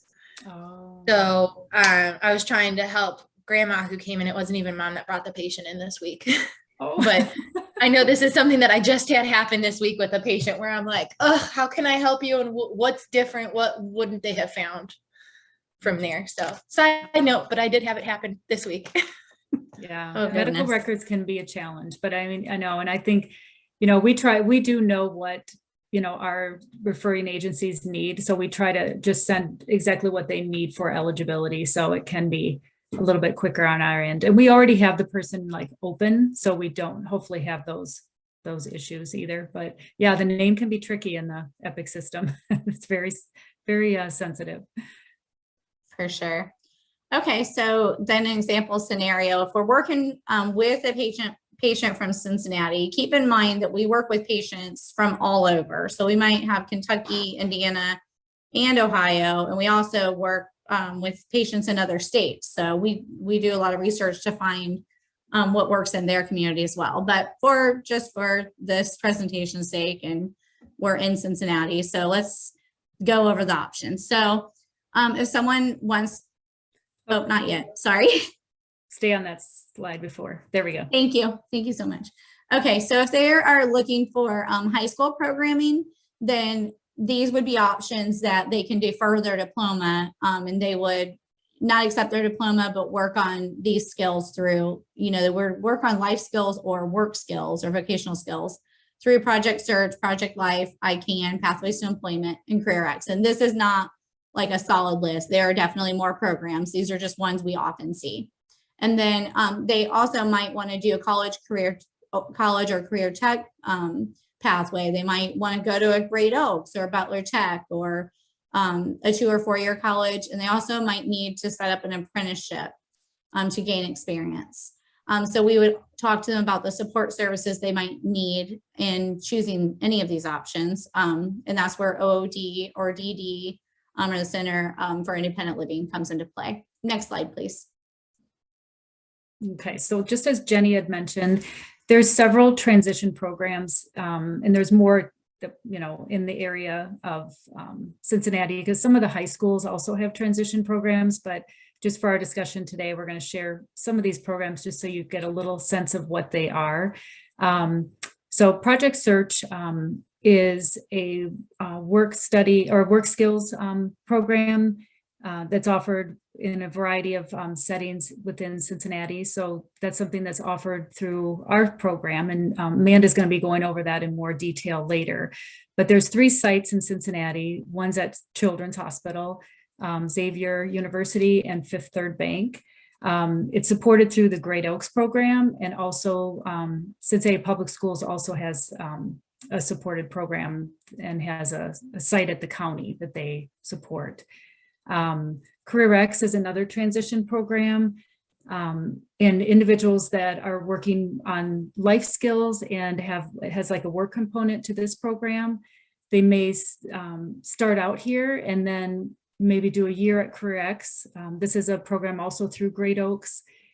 As they continue, if they might work through this program, and then as they graduate from this program, they have the opportunity to either go on to maybe do post-secondary, like do a 2-year career tech program at Great Oaks. They could then move on to Project Search to do more work experience, or move into job development. So it kind of just, you look at each individual situation as the team is talking about their plan.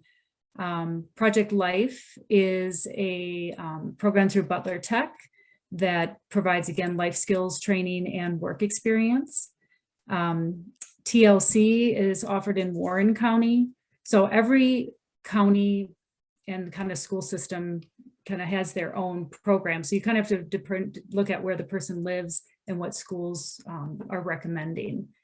ICANN is through Cincinnati Public Schools as a transition program. And then Pathways is a life skills and work experience program. And they serve students in Hamilton, Butler, Claremont, and Warren County. Next slide. So we just wanted to share with you a case study of an individual who did experience and participate in quite a few of these programs and kind of his path that he went through.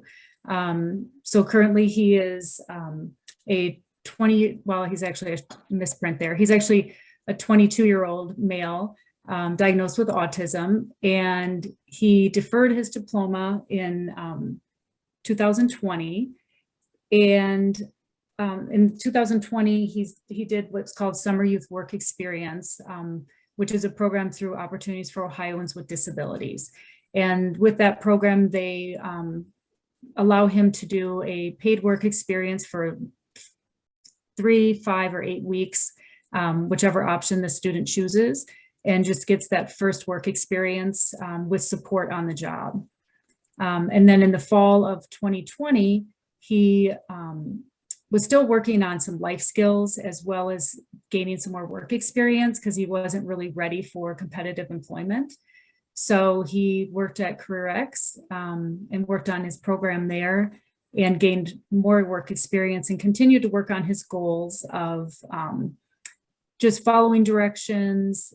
He had some follow through, time management, some things that he continued to work on these goals so that he could become competitively employed. Did well there, and then applied for the Project Search program at Xavier University so that he could gain further work experience.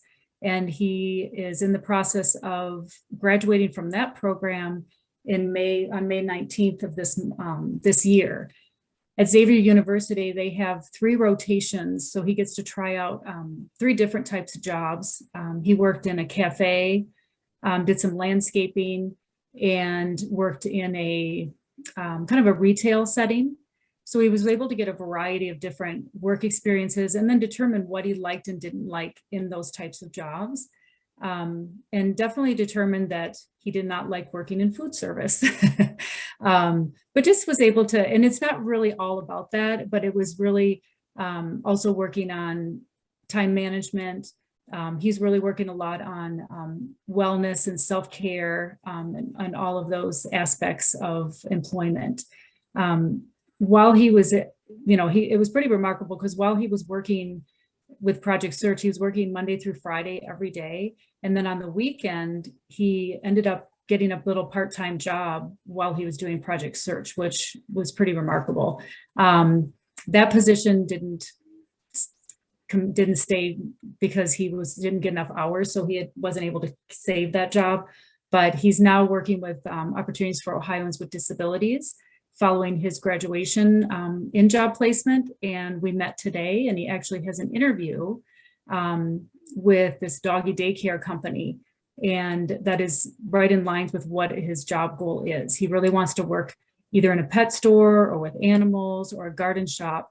So we're just kind of excited to hear about the results of his interview today. The other thing in Project Search and all these transition programs, they really work closely with them on interviewing skills. They do mock interviews with them and give them a lot of great feedback to get them really prepared for competitive employment. So it just has been really, just like Dennis talked about his student, it's just been really,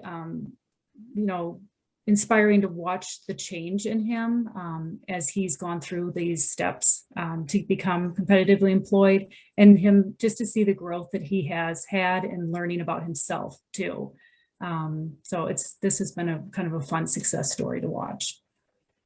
All right, next slide. Okay, so the other thing we do is we help our students and patients transition from high school to that college setting. So one of the first things we want to do is make sure that students get connected with the Disability Services Department. Each college calls this department something different. So we try to find out and connect them to that department, because sometimes students and families think their IEP is going to transfer to the college, and that is not always the case. They can get accommodations for what they may need, but their full IEP is not going to transfer. They are going to be expected to be more independent in a college setting. Next slide, please.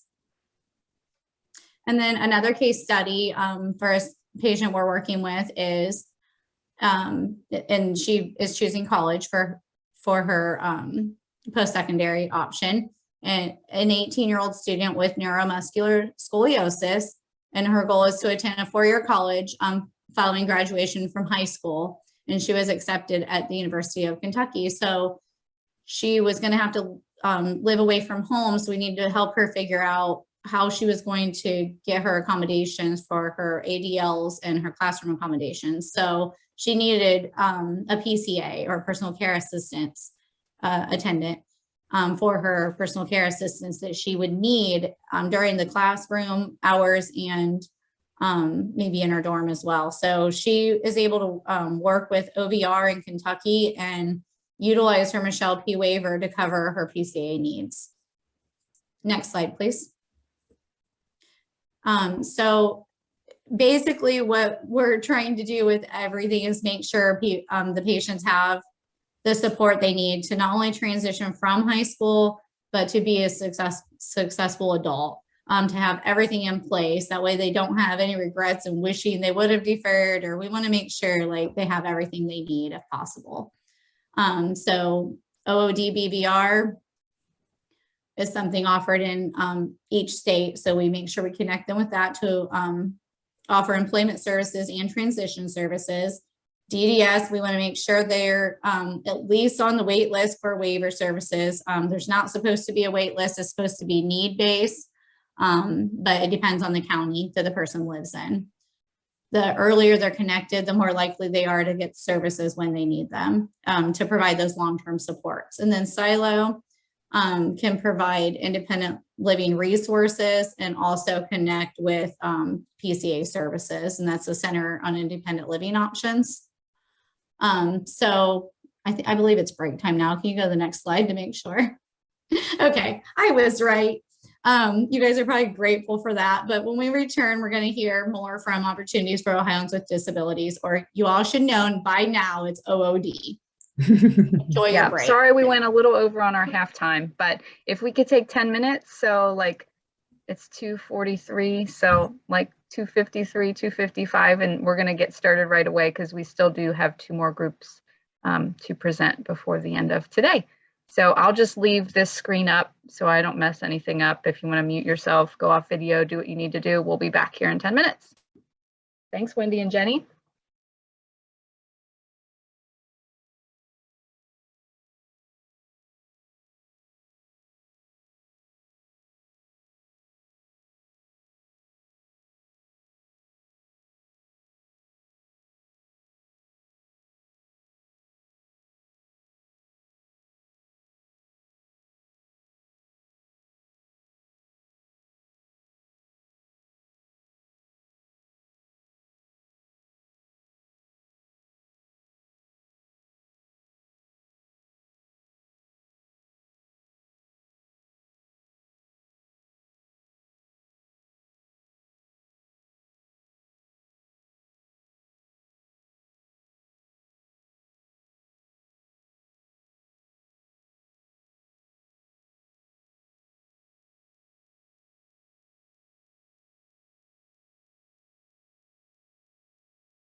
Okay, it looks like a lot of people are back. So I am going to go ahead and advance the slides so that Jennifer and Mary can start presenting about OOD. Whenever you guys are ready. Yeah. Hi. So everyone knows I am looking at a large monitor. I have some vision things. So if you see me kind of looking the other way, it's not deliberate. It's just because I need the big screen. So if you want to advance the slide. So we're going to start off just with some questions for you guys to either throw out the answers yourselves or you can put them in the chat.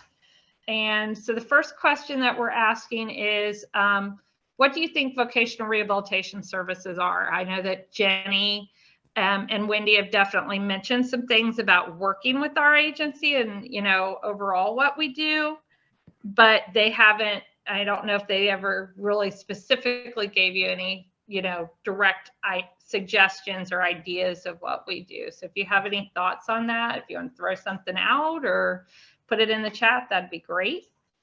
So if you want to advance the slide, we'll give you the other questions also, just some things for you guys to think about and throw out answers for. That'd be great. If you want to advance the slide.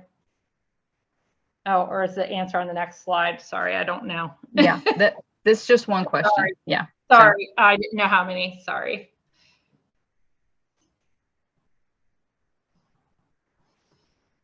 Does anyone have any thoughts on what you think vocational rehab services are? Maybe just write it in the chat or. I think like when I hear rehabilitation, it's kind of like they have a job and like maintaining it or guiding them after they have a job. But I honestly have no idea, and that's a complete guess. Oh, good. Thank you. Yep, that's good. Anyone else have any thoughts about what vocational rehabilitation services are?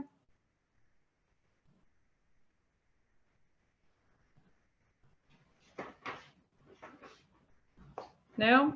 All right. Well, we definitely can go ahead and then move forward. So basically opportunities. So definitely what you did say about maintaining employment, that is absolutely can be part of that process. And job coaching for sure can absolutely be part of that process. So right on this slide, it just says Opportunities for Ohioans with Disabilities. It's a state agency. We're a government agency. We're both state and federally funded. Through the Bureau of Vocational Rehabilitation and Bureau of Services for the Visually Impaired. We'll talk about kind of our different divisions here in a minute.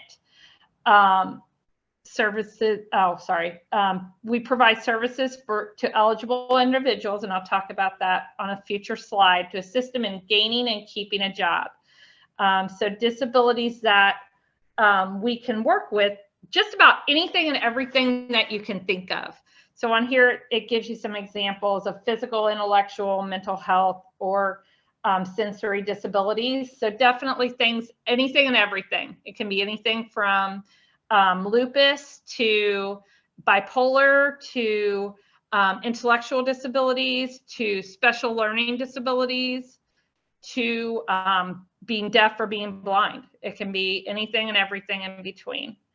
So OOD works with adults and also children, our transition students in high school, seeking to enter the workforce or retain a job. So it can be both.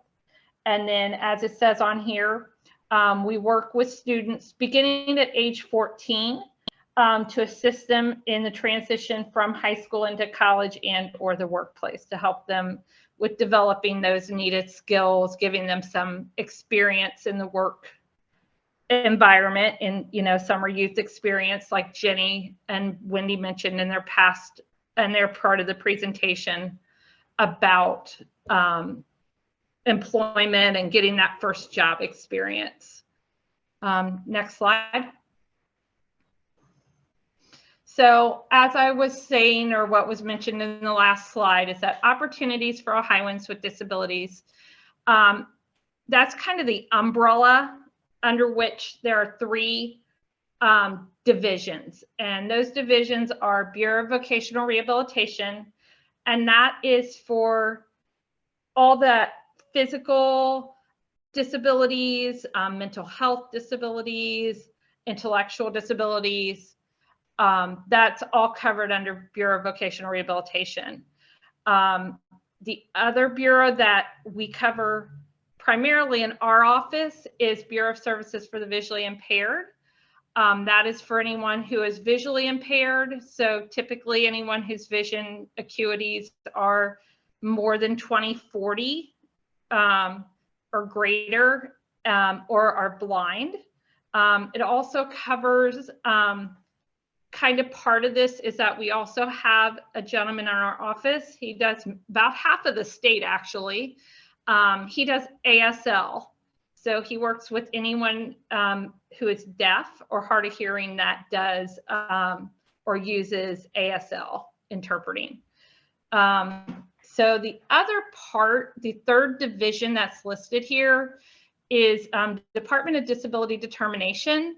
So this is where people get a little confused. So often when people apply for Social Security is a federal program, and the payments for SSI and SSDI are made on a federal level. However, what a lot of people don't realize is that the determination to make or be qualified or be eligible for Social Security, that's actually made on the state level. And so as part of our agency, the department, sorry, I can't talk today, obviously, of disability determination, they make that determination of adult Social Security benefits, child disability benefits, and also that redetermination at age 18 as to whether a child who's been getting Social Security benefits is eligible to continue to receive disability payments as an adult. And there's definitely steps involved in that. It gets a little confusing as to whether they qualify as an adult, because there's differences between what qualifies a child for Social Security benefits and what qualifies an adult for benefits. Next slide, please. So the next two slides are going to be on demographics. I am actually not going to go through these slides. It's just a ton of information, and we can actually provide additional information if needed. I'm just going to highlight a few things just because they're kind of interesting things to know about. So we're just focused on Ohio, of course. I know that people are probably in here that are from multiple other states, but just kind of looking at Ohio, and we're focusing on the fact that we're just going to narrow in on the age range of 18 to 34, even though our agency covers anyone from age 14 to however old you can be. We don't have an upper age limit. But in Ohio, there are 2,533,133 adults between the age of 18 and 34. 7.5% of those experience a disability. So that's about 189,626 people. We determined from OOD that we likely served in 2020 approximately 14,032 individuals with disabilities in that age range. What we always want to mention, though, is that people get confused because they're like, oh, well, they're 14, they're not looking for employment. We're helping them prepare for employment at that age. So that's definitely part of that employment process and actively seeking employment in the future. The other thing that I want to mention, and again, it's this slide and the next slide, are demographics. The other thing that we want to look at is that if you notice a lot, on both of these slides, there's a lot of information about ethnicity and age ranges. Gender. One of the things that we as an agency in the last year or so have really focused on is to be more inclusive as an agency towards ethnic groups and gender. And we have really worked on our forms, primarily our application form. We've developed and have added many more ethnic groups. Sorry, again, I can't talk. For example, today I did an intake this morning, and the lady told me that she was Pacific Islander. So, you know, it's much more inclusive. We have added categories for male, female, transgender. We've also added recognition of varying pronouns so that that's much more inclusive. We also are working very hard on making our forms into Spanish, and that's going to be inclusive of the Spanish population, so that they have much more access to forms and understanding what they're reading and having that informed choice piece. Because we always want everyone who comes to our agency to be included in the decision-making process. Next slide. As I said, it's just much more demographic information. Not really going to go into this. It's here for you. If you do have questions, we definitely can answer those. Next slide. So when someone applies to services with our agency, they're going to go through a process. It's not just, oh, you walked in and boom, you have a job. They're going to go through several steps. I'm going to explain the first two steps of this process, the application and eligibility piece. And Jen is going to explain services and how they get to services and closure of their case successfully. Next slide. So when someone calls, because as I stated when I introduced myself, I'm primarily the front door. I'm the front door for adult services in Hamilton County for both VR and BSVI currently. They can apply in any way they want. There's multiple ways that they can apply. And this doesn't just mean for adults, this is also for students. They can apply themselves. They can call us up or they can go online. We have a online, what we call a portal, where they can fill out information online as a referral, and they'll then be contacted by me or counterpart in another agency or another county like Butler County or Claremont County. We have caseload assistants that cover those specific counties, or Warren County. We're in every county in Ohio. Parents can call. They're a high school student or they're an adult. I had someone call earlier today. Their 21-year-old daughter has recently been diagnosed with autism, and they want to make a referral for her to apply for services. So I can talk to them about that. Schools. I'm currently in my internship. I cover multiple schools, primarily on the west side of Cincinnati. Those schools, school psychiatrists or psychologists, intervention specialists may call or send a referral paperwork over, and then we're going to set up an appointment to either talk to the family and do the intake or go into the schools and do those intakes at the school with the student and or their family if they're still under the age of 18.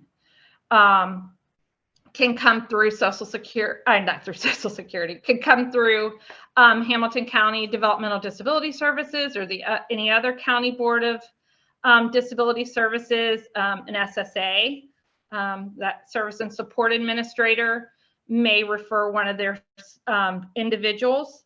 That's always a great thing. We really love that because, as Jen will explain later when she talks about services, we can then coordinate our services with them to make sure that when they do reach closure, because we are a temporary service, that they get that long-term support that they may need, transportation, or someone mentioned in the chat, job coaching.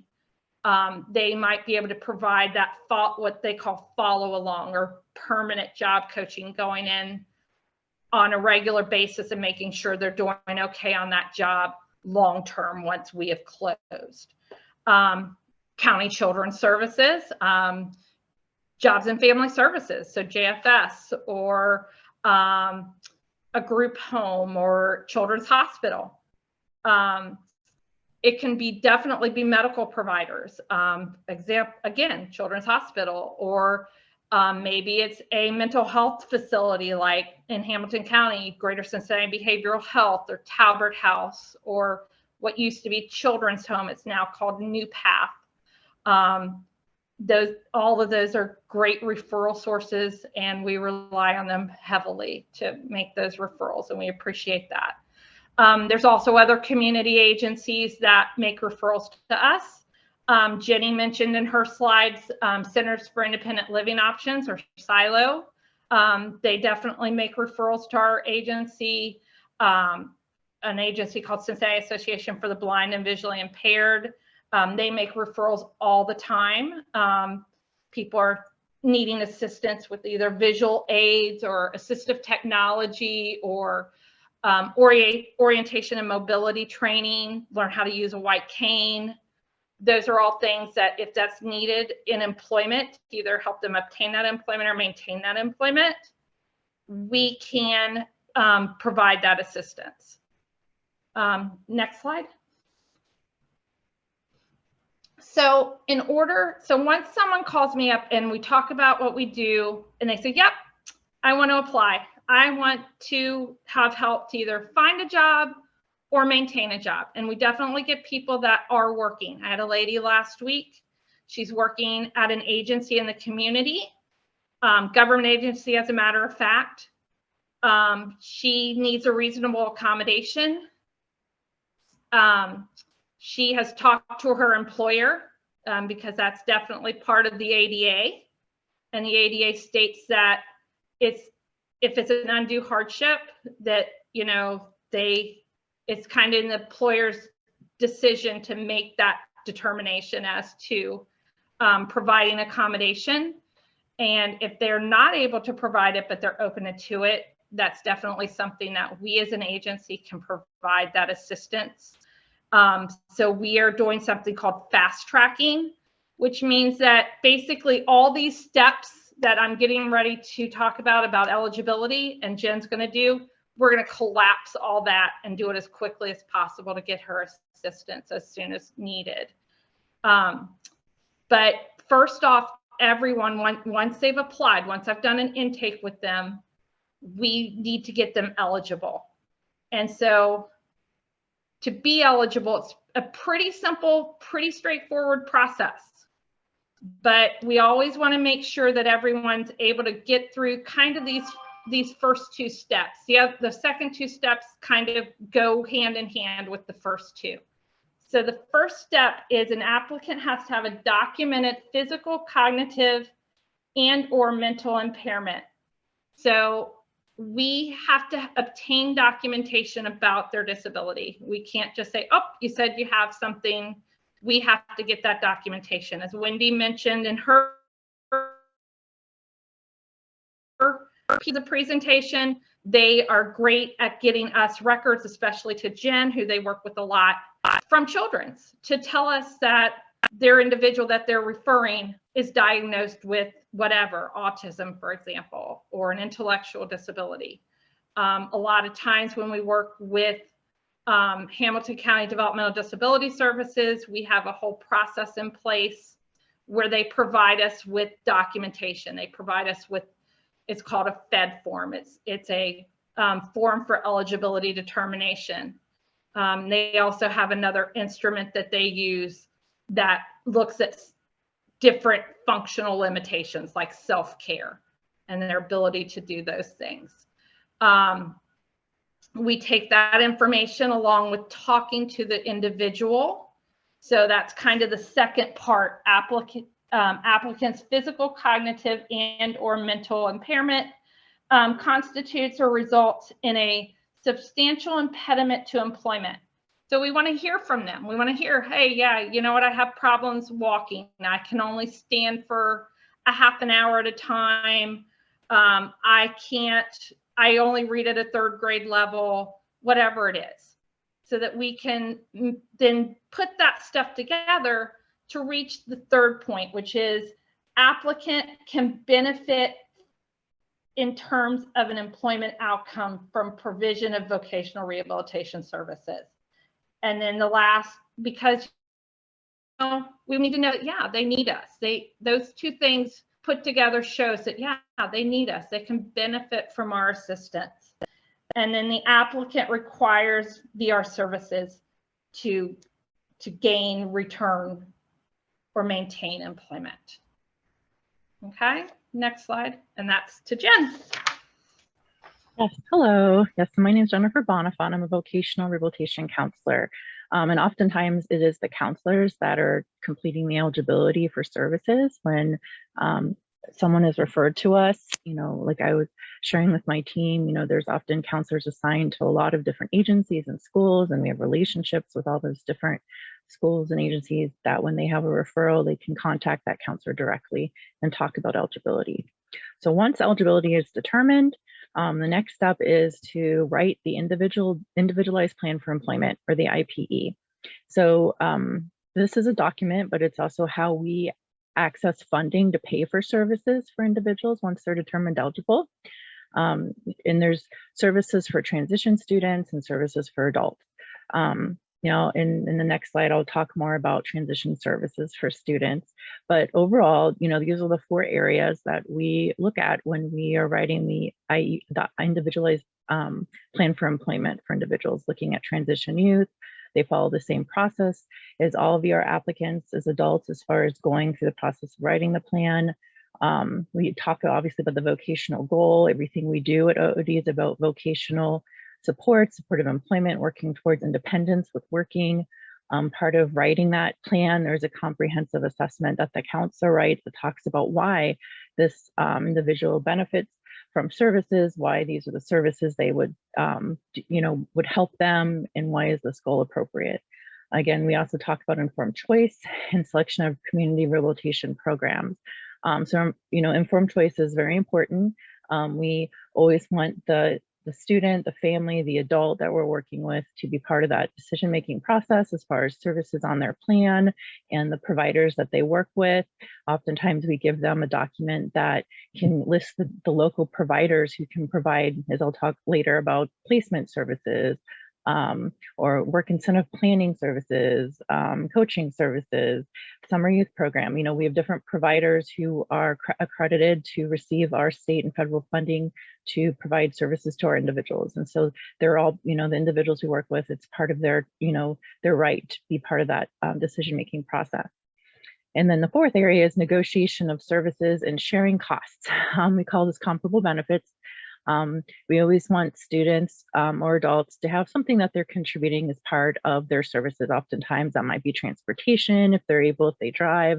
It might be interview clothing. It might be, you know, maybe they're participating in mental health services, you know, whatever that is. We always try to see if there is something that, you know, part of their plan is something they're also contributing it to. Obviously, you know, some of the services people can't afford, and that's okay. We fund those services, but we do always think about what are some comparable benefits that individuals can contribute towards their plan. And again, overall, the individual plan for employment is amendable. You know, so for example, when working with a high school student, we start in, you know, that plan is usually what we call a career exploration plan. So if we open a student up at the age of 14, they come with that, you know, not any really work experience, it's all new to them. And so we think about, you know, what is a, you know, we think about the future and then we work backwards, right? We think about what do they want to work towards? And sometimes they don't know at that point, and that's okay. So oftentimes when they're in high school, you know, we're helping them get that first job, that entry-level employment, to learn about work and those foundational work skills. And so that's, again, what's part of that planning process of what are we working towards and how to work backwards to get there. We can go to the next slide. So these are the list of the transition services that we primarily fund for our high school students. There's pre-employment transition services, which includes self-advocacy, work readiness, job exploration counseling. There's summer youth work experience that can be between 3 to 5 weeks, depending on what the provider sets up. And I'll go into details with each after I'm done reading. There's job placement assistance and on-the-job supports, which is also job coaching. An individual needs assistive technology, low to high tech. We have providers that do a rehabilitation technology evaluation for us. We've had some done actually at Children's to determine, what assistive technology they might need to be able to do their job. Training, maybe students like Wendy and Jenny were talking earlier about Great Oaks, or some vocational training, or going to Cincinnati State, or, what are their long-term goals? We can help assist with those. And again, it's all individualized depending on what's appropriate for that individual. And then also low vision services, such as Mary Rio had talked about with Bureau of Services for the Visually Impaired. If we have a student that needs BSVI services, they would be connected with a BSVI counselor who is it's their expertise to know all about different types of technology for vision services and their vision needs.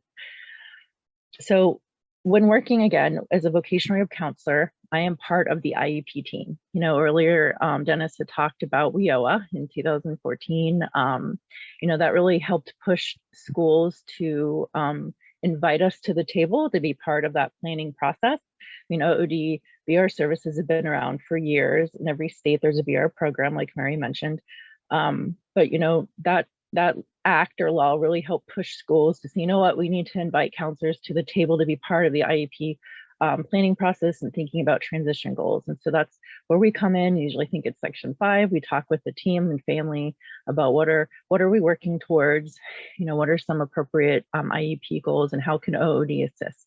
And again, OOD, when we fund services for high school students, we're supplemental services. So for example, it's the high school's responsibility to help that student work towards obtaining their diploma and helping them prepare for entry-level employment. That's why they're, work study programs to help students with disabilities, start gaining experiences with work. And that's part of also where we come in. The pre-employment transition services, really talk about, those entry-level foundational skills. What is self-advocacy? Like, why is it important with working, especially if a student has a disability, how to advocate for oneself, and then, what they need on the job to be successful. Work readiness. What is a resume? What is an interview? What does it mean to take direction from a supervisor? Job exploration counseling, just helps students learn about the different types of jobs out there, entry-level jobs and other jobs, as adults that they might be interested in. And then often for many students I work with, the summer youth work experience is really their first experience with working. And what's nice with the summer youth work experience is it is set up for them to be successful. So they have a positive experience with work. It's where providers, like for example, Goodwill or Icron, they're larger providers we work with who have the summer youth work experience available, and they go out and develop relationships with local employers. Like for example, movie theaters, TJ Maxx is one, Frisch's, where these employers open their doors and allow students to work in their work site for either 3 to 5 weeks. And they do get paid as part of a stipend that we fund minimum wage for their time in the work experience. And again, all these, experiences, we help the student, the goal is that they're working with work study with the school and learning about work, as well as the supplemental services that we're working on with them to work towards employment. And again, it's all about also level of support. Again, our goal is that the student, is able to work towards independence. They might start out with a high level of support, and then by working, through work study and all the services that we help fund, hopefully we're helping them work towards independence with working. And so hopefully by the time they graduate or as a young adult, they're able to keep a job on their own, with minimal support. Oftentimes too, when a student completes the summer youth work experience, they are ready to go into job placement services, where they might want to work at a part-time job during the school year. I have a lot of students that do that. And they work with a provider, like a job developer, employment specialist, that helps them apply for jobs, helps advocate for them when talking to employers, help them prepare for the interview, helps them get their interview outfit, all those types of things to help them find appropriate employment. And then on the job supports is coaching services, where oftentimes it's the same provider will step in then once they get offered a position, as a team, with the IEP team or the parents and the student, we talk about, okay, this is your job offer. We think if it's a good fit, let's move towards coaching. And then the coach is there to help the student, help with training. And it's, oftentimes employers are very open to having coaching services on their work site. It's all part of the American Disabilities Act with reasonable accommodations. It helps that student become independent with working. And it also is helpful to the employer to help train that student on the job. And the goal with coaching is, again, to help the student work towards independence on the job. So they might start out working with a student full time with how many hours that student's working, let's say 15 hours a week, they'll be there with them 15 hours a week. And then over the next, 3 to 4 weeks or longer, depending on the student's needs, they start fading out their hours, their services, so the student's working towards independence. And again, assistive technology, that can be anything, software, computer, technology to, we've even helped a student come up with this rolling silverware type of contraption to help them do their rolling of silverware. So just, it's that part of assistive technology with providers can get really creative depending on what they might need in the job to help them be successful. Next slide. So with closure, so with adults, I'll start out with adults, we're helping them get a job. And like Mary had shared, it is, short term. Many adults come to us with previous experience. They just need, help getting another job. Let's say we place them in a job, they get coaching and now they're working independently. That's when the 90 days starts, where they work for 90 days. We see how they're doing. And then if they're fine after 90 days working successful, we close their case successful. It talks about closed without employment outcome. Sometimes, the individual might no longer want services, or they maybe decide they aren't able to make progress because of numerous things. Maybe a medical situation comes up and they're not able to work, and we have to wait for them, to work through that, or maybe they need to close the case until they're able to work again. There's lots of reasons why sometimes someone's unable to be closed successful. But again, with adult services or any individual, you're always welcome to come back to us when you're able to, be able to participate in services in the future. You can have more than one case with OOD. Now with transition services, if we open a student at age 14, that counselor, like myself, I'll stay with that student until they graduate. So we'll keep that case open. And then, if their goal is to just work in part-time employment, and we work towards helping them achieve that goal and working on independence and fading out supports over time, again, we'll usually around the time they graduate, hopefully they'll be working at that point, or they'll be looking for employment. And then once they get placed in a job, we'll do that same type of thing as, if they're working independently, and then they start that 90 days countdown. And then that during that time, that's when we often, like Mary mentioned earlier, set up services supports with other agencies. For example, if an individual student is eligible for Hamilton County DD services, that they have a vocational support where they will, have someone check in on the student once we close the case, usually for the year or two, just to help them maintain employment. Again, that's not for everybody. It depends if the student is eligible for DD services. But when we decide to close a case, we want to make sure that they're working independently. They feel confident in their job. It's an appropriate job for them, and they don't need us anymore. That's our goal, is that they don't need us anymore. And that's when we decide to close the case. Let's go to the next slide. So we just have a case study. You could click, I think, all the way through for me. And again, I know that the other individuals also had a case study. This is just, for example, a typical student that might, be referred to me. It says, meet John. He is a 15-year-old high school student and has diagnoses of autism, anxiety, and ADHD. He takes medication for these diagnoses. He has no work experience. His parents have a long-term goal for John to attend a vocational program after high school. This is maybe what the teacher's reporting to me of behaviors. Maybe he fidgets a lot in class, difficulty in understanding social cues, and struggles with change in routine. He prefers to work by himself, and that his anxiety is worse when he's stressed. Maybe he has difficulties with problems focusing on tasks at hand and struggles with multitasking. And it says, what services might John need? So again, too, right now that OOD is able to sit at that table with the IEP team, we can help, over the period of his high school career, come up with goals that are appropriate to work on some of those areas to help him be more successful with work.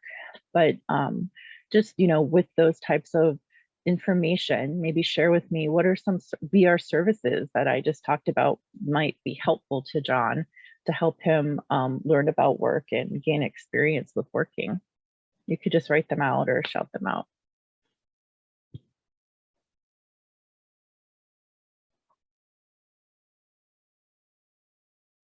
Anyone have any ideas of some of the services I just mentioned? Or any questions?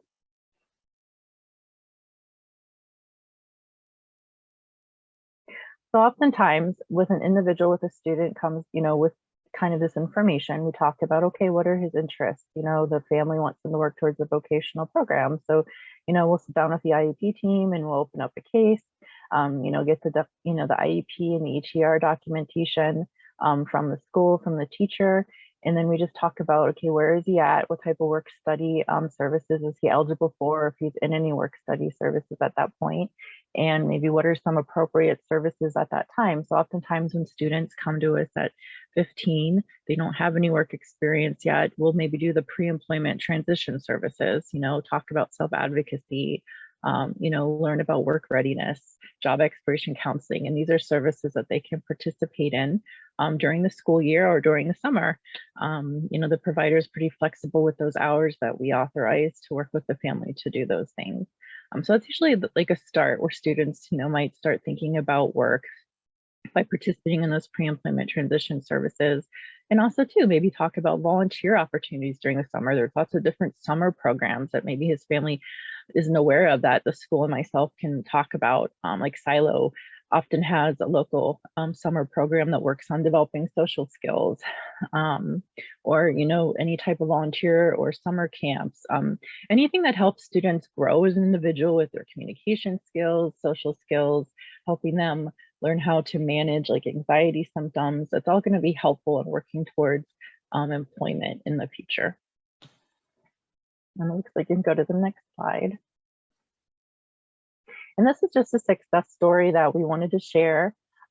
That she was an individual that was applied for OOD services and was opened, and we were able to help her work towards independence with working. So I just want to share this quick video with you. All right, I'm gonna have to stop sharing real quick, and so I'm able to get the sound for everybody. Give me just a sec.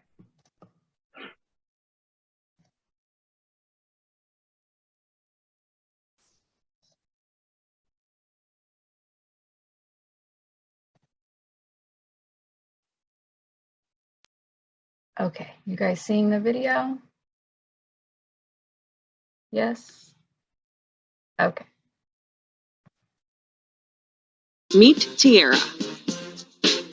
She knew from a young age she wanted to be a cosmetologist to make other people look and feel their best. In 2015, Tiara was diagnosed with Devick's disease, which affected her ability to walk.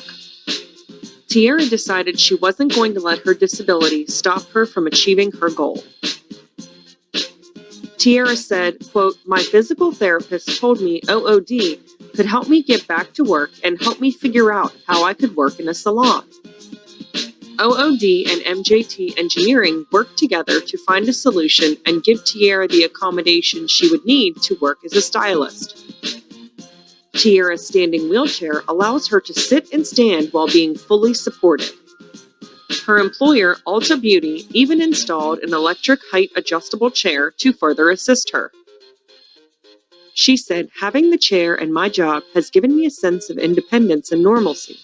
I'm happy I get to still do what I love, and it has given me part of my life back. Congratulations on reaching your goal, Tiara." From all of us at Opportunities for Ohioans with Disabilities.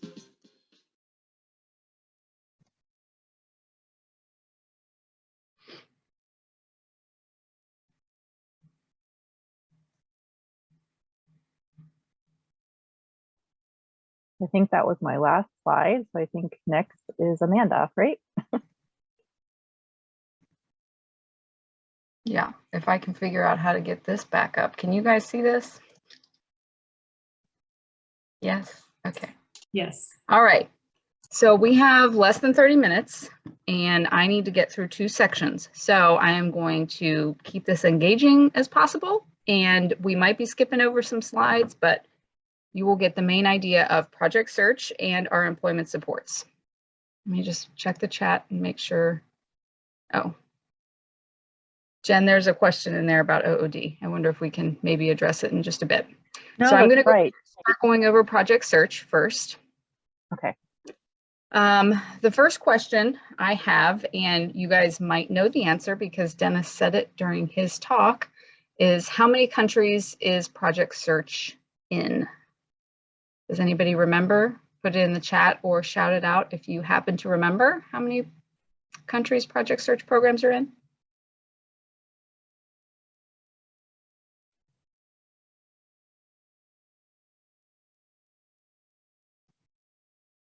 Dennis. Thanks, Dennis. Dennis. Check the chat, you'll get the answer. So it's 10. So if you look at my next slide, 9 right now, but we just came on board with 10. Our 2 co-founders, Aaron and Susie, just traveled to Iceland, and that is going to be our newest country. So in addition to Iceland and the USA, we're also in England, Ireland, Portugal, Australia, New Zealand, Canada, Scotland, and Wales. And there are many other countries that are what we call potential. So conversations have started, but programs have not been initiated yet. So Project Search is wide reaching. What is it? It's a 1-year school to work program for young people with intellectual and developmental disabilities. So the main goal of Project Search is competitive integrated employment, totally immersed in the workplace. It offers internship rotations that provide career exploration and job skill acquisition. And at the end of Project Search program, you're going to have a customized job search happening for each intern. Dennis touched on this a bit, so I will go through it quickly. Project Search started at Cincinnati Children's Hospital in 1998 when Aaron Riley, our director, at the time was the nurse manager in the emergency department, just noticed that Children's was serving a lot of patients who had disabilities, but we were not employing any. So from there, she partnered with Susie Rakowski, who at the time worked for Great Oaks, to start the flagship program in the hospital. And then they went through many iterations of the pilot program before expanding to what the program is now. Again, Project Search is targeted at young adults with intellectual and developmental disabilities, and they have to be able to benefit from a personalized support during an intensive year. So what we like to say to each site when we're getting them up and running is, if this student or intern would have been able to gain employment already, Project Search may not be the right fit for them. Project Search is really meant for somebody that needs an immersive, intensive experience that lasts about 9 months. And in addition, the individual does have to be eligible for their state VR services. They have to be able to already have the skills to or learn appropriate hygiene, social, and communication. They have to be able to take direction and change their behavior if needed, especially when on the job. They have to be able to learn public transportation when it's available, because we do promote public transportation when possible for all programs. There are some exceptions in more rural areas where it's just not possible for public transportation to the host site. But when possible, we do encourage that the interns not ride the school bus to Project Search, but instead take public transport. And then any requirements of the host business, they'd have to be able to pass like a background check, and they have to have a desire to work. If they're not interested in working at the culmination of the program, then Project Search probably is not the right fit for them, because that is the end goal. Again, here is similar to what Jen and Mary presented. This is just some demographic information about who we served. So our data is collected and analyzed 9 months after the completion of a program year. So 2018-19 is really the last year that we have a full data set for. We are currently analyzing data from the 1920 school year, and we'll be presenting that at this annual conference.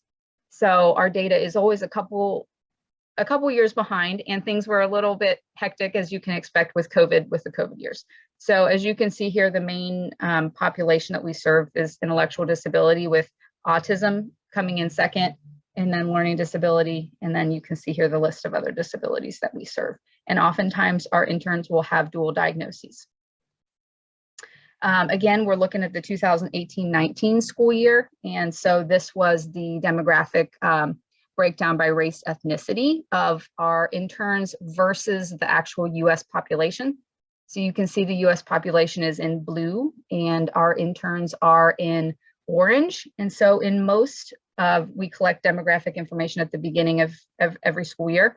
And so you can see in most racial ethnic backgrounds, we are either similarly matched to the US population or a little bit above. There are some areas where we need to do more recruiting, and we definitely have a lot of work ahead of us so that we can be as inclusive and diverse as possible. And to note on here, we do have several project search programs that are within Native American tribal lands. So again, this is a bit of a repeat, but the end goal of Project Search is competitive integrative employment. And we have a specific definition of that. So that means for us, at least 16 hours of work per week. The intern has to be paid the per for the job, which means not lower than everyone else is making the job. It's non-seasonal. So we're really thinking of things that, you know, only run during the summer or only run during the Christmas season. It has to be continuous employment. And it has to be in an integrated setting. So like Dennis mentioned, it can't be an enclave or a sheltered workshop. So here are our current stats. Again, there's our 10 countries that we're at, 48 states in the US, and total we have 663 programs now. Since 2010, you can see we've served over 34,000 individuals with intellectual and developmental disabilities. So we have great data available at our fingertips because over 99% of our sites report their data to us each year. Over 94% of our interns complete the program. And most recent stats show that over 75% of Project Search graduates gain employment after within the 9 months after graduation. And of that, 65% of our graduates gain employment that meet that kind of extra rigorous Project Search definition of employment, which is why that number is a little bit lower. So our partners, we're not just a standalone. We work together with a lot of different partners. If you think about Project Search, I like to think about it like a triangle. You have your host business, which is where the program is located. So for example, Children's Hospital. And then you have the school partner, which is the other angle of the triangle. And for example, the Children's Hospital school partner is Great Oaks. And then you have a community rehab provider, which provides the job coaches. And for Cincinnati Children's, that would be Easter Seals. So you have kind of a triangle of support. But in addition, we also work with the interns and families, vocational rehabilitation, DD services, and any other services like mental health services that might be deemed necessary based on the interns you have each year. We're in a lot of different industry sectors. We started in a hospital. So if you see that the huge blue section, most of our Project Search programs are in healthcare settings. Because if you think about a hospital, you can get a lot of different experiences all under one roof. You know, you can have environmental services, you can have food services, you can have clinical sterilization, you can have customer service, you can have office clerk experiences. So there are a lot of different options within one location. We also are in a lot of colleges and universities, hospitality, like hotels. We're in a lot of those, and a lot of local governments also have Project Search sites. Our funding, if you look down here, it kind of looks like a braid. So Erin, our director, talks about this the best, but we utilize a braided funding approach. instead of a linear approach like this traditional is just education to voc rehab to developmental disabilities. And here with this braided funding, we take those 3 partners and all of the funding that those 3 partners receive from the government, we braid them together to funnel into the Project Search program to serve that intern. Our interns are learning both in the classroom and on the job. So they're there 5 days a week for about an hour each day. The interns have classroom time where they will do an employability skills curriculum that is developed in-house by Project Search teachers and disseminated nationally and internationally. They also learn marketable, competitive, and transferable skills while they're on the job. So the majority of their day in the program is spent on the floor of their internship. And this next slide will show you kind of how the year looks. So most Project Search programs run on an academic calendar. So they start in August and end in May. So when the interns start at their business, they will kind of just be immersed. They'll go through typical orientation, and then they'll get out there on their first internship, which typically lasts 10 to 12 weeks. And during each internship, they will have 2 employment planning meetings, which are check-in meetings with their team to discuss what's going well and what they're going to continue to work on. And so then they'll have another internship, their second one, in a different department within the same host business. And then again, 2 employment planning meetings, and then a third internship in another different department where they will be learning other skills as well. And it's also during that time and at the end of the third internship that the intern will really start to work with their vocational rehab counselor, because that's when the job search starts. And so sometimes interns get approached by departments they have interned with to apply for jobs that might be open within the host business. And other times that doesn't happen. So that's why the vocational rehab counselor is involved, so that they can help start that job search for the intern. And so there are a lot of benefits to Project Search. The interns are learning marketable, competitive skills that they can transfer into the workplace, but the business is also gaining a new diverse set of employees. It's kind of like an untapped resource that many businesses haven't even opened up yet. Businesses also see increased performance and retention in jobs that are typically high turnover. And some businesses report that Project Search interns can serve as a model for employees, current employees, and for future employees. I am going to skip through these. We do have a pretty sophisticated what we call member portal, which is it's a resource and it's a database. So this is where Project Search instructors will go in and put in their data from every year's employment outcomes. But we also have video resources. They can pull reports on their employment outcomes for each year. We have video library, access to training, a calendar of webinars that we do. So we have a lot of outreach and professional development that we do with our Project Search community. I'm going to skip this video. This is just a video that it is on your PowerPoint. It shows a young man who kind of went from employee to essential worker during COVID, because he worked in the emergency room doing a lot of sterilization and cleaning. And it just kind of talks about how he rose to the occasion to be an essential worker while a lot of us were working from home. He was kind of in the trenches doing the difficult and dirty work. So it's a pretty short and pretty cool video if you have time to watch it.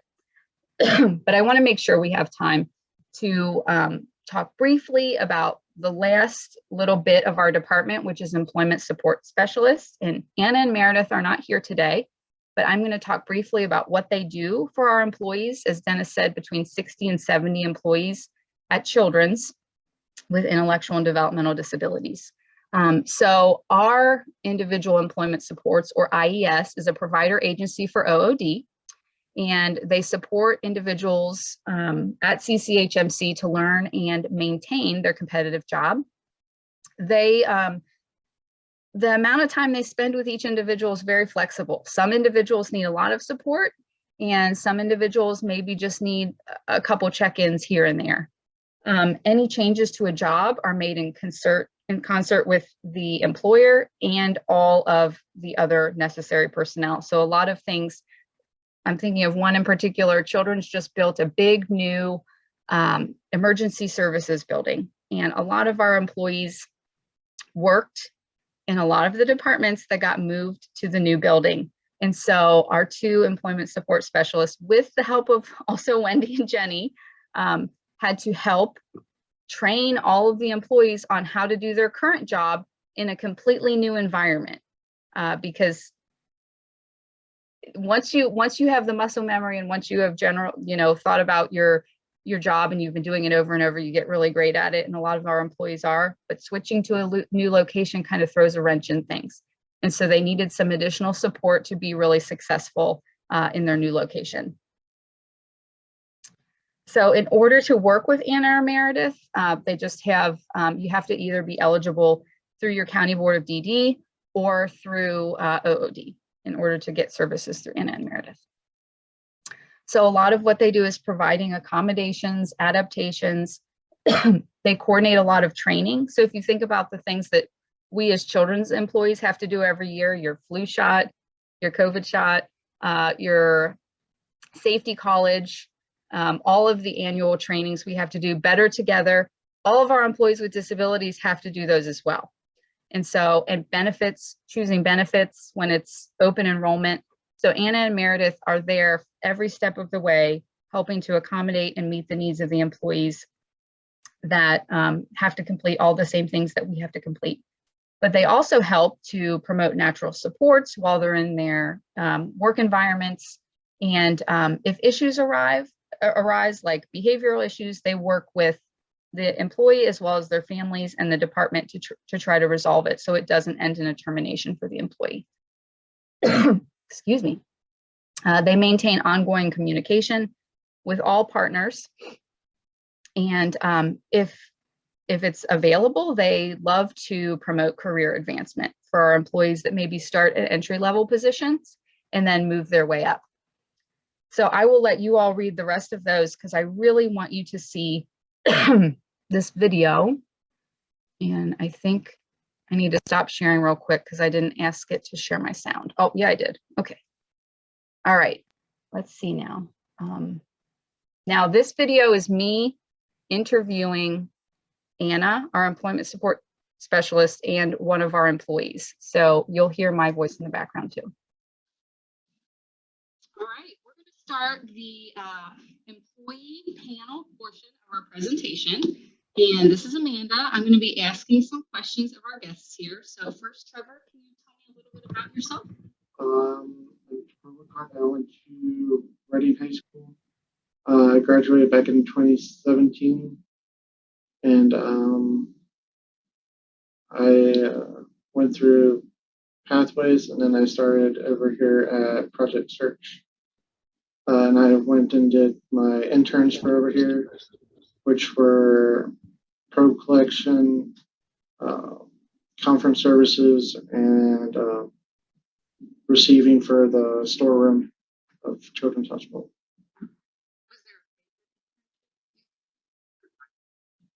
The receiving part for the storeroom. Okay, and does that one have anything to do with your current job that you have now? Yes, I recently transferred over to receiving. So I've been there since January 31st. Of this year? Yeah. Okay, so what job were you at before that? I was over at the storeroom for the Children's Hospital where they deliver IV bags and all that to nurses and fill up pics. Okay, how long did you have that first job? Almost 4 years. Okay, and can you tell us a little bit about how you got that job? Like after you finished Project Search, what did you have to do for the first job? I worked really hard. I showed them that I could do the job, and I improved more and more and asked questions. And then did you go through an interview process? Yes, we did a interview process at the beginning, and we just got asked questions and all that. Okay. And then what made you, so you were there for 4 years, and what made you decide to switch roles this past January? I wanted to try something new, more with receiving, just delivering items. Okay. So what are some of your most common roles, your most common activities that you do every day in your current job? I receive stuff off of trucks like FedEx and UPS.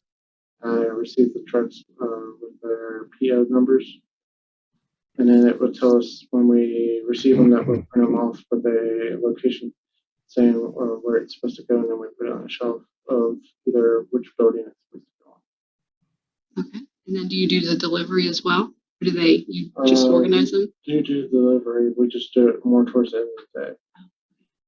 And are you a full-time employee, part-time employee? I am full-time, and I am doing overtime every day. Oh my gosh, and overtime every day. Yeah. Okay. Wow. Wow. So what are your hours? 7 to 3:30. Wow. And then is that the whole day, or then is there? It's the hour and a half that I get on every day. Wow. Okay. So you're often here till 5. Sometimes. 4:35. Yeah. Wow. Sometimes 4 if I get lucky, but yeah.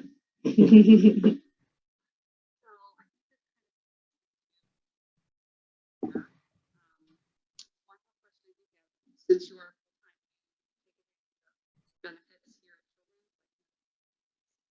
not yet. Okay. Still under 25, so Okay. on my dad's right. Very smart, but once you Yeah. correct. Awesome. Okay. I'm gonna toss it over to Anna so she can describe some of the support in her role. Yeah. So I am an employment support specialist, and I work with one other person. Her name is Meredith. So our role here is twofold.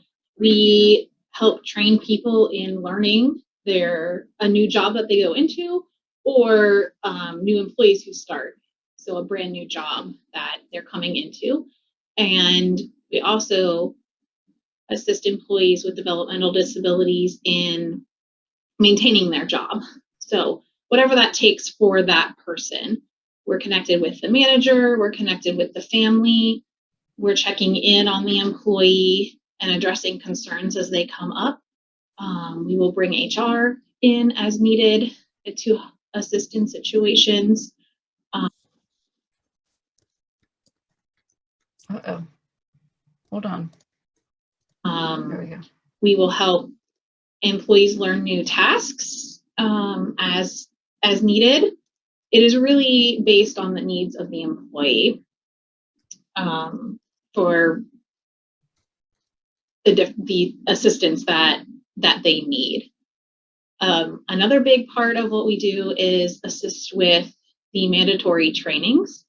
We adapt those trainings so that we can do them in a classroom setting to help facilitate the learning, a different learning method for employees that need it. We also, we were just talking about benefits, and that is another big area that we assist with. We help communicate what's available to employees, to their families, so that they can make decisions about the different benefits that are available and help them get signed up for that. So yeah, we are all over the hospital and jump in wherever we're needed. There is currently only 2 of us. So yeah, anything? I'm going to pause it there because I know we only have 2 minutes left, and I'm sorry. But they do just kind of wrap up and talk about how Anna helped Trevor to get he drives himself to work, which allows him to do overtime, and she helped him to get a lot of his parking issues resolved so that he was in a garage that was accessible for his vehicle and also close to his location. So some things that they do that we don't ever even think about that they help our employees with. So I'm going to kind of skip through the discussion and go right to the questions page. I'm sorry, we only have 2 minutes. I want you guys to get out here on time, but does anybody have any questions that they have for any of us If you don't want to ask them out, you can always email them to us. I have our email also on the next slide.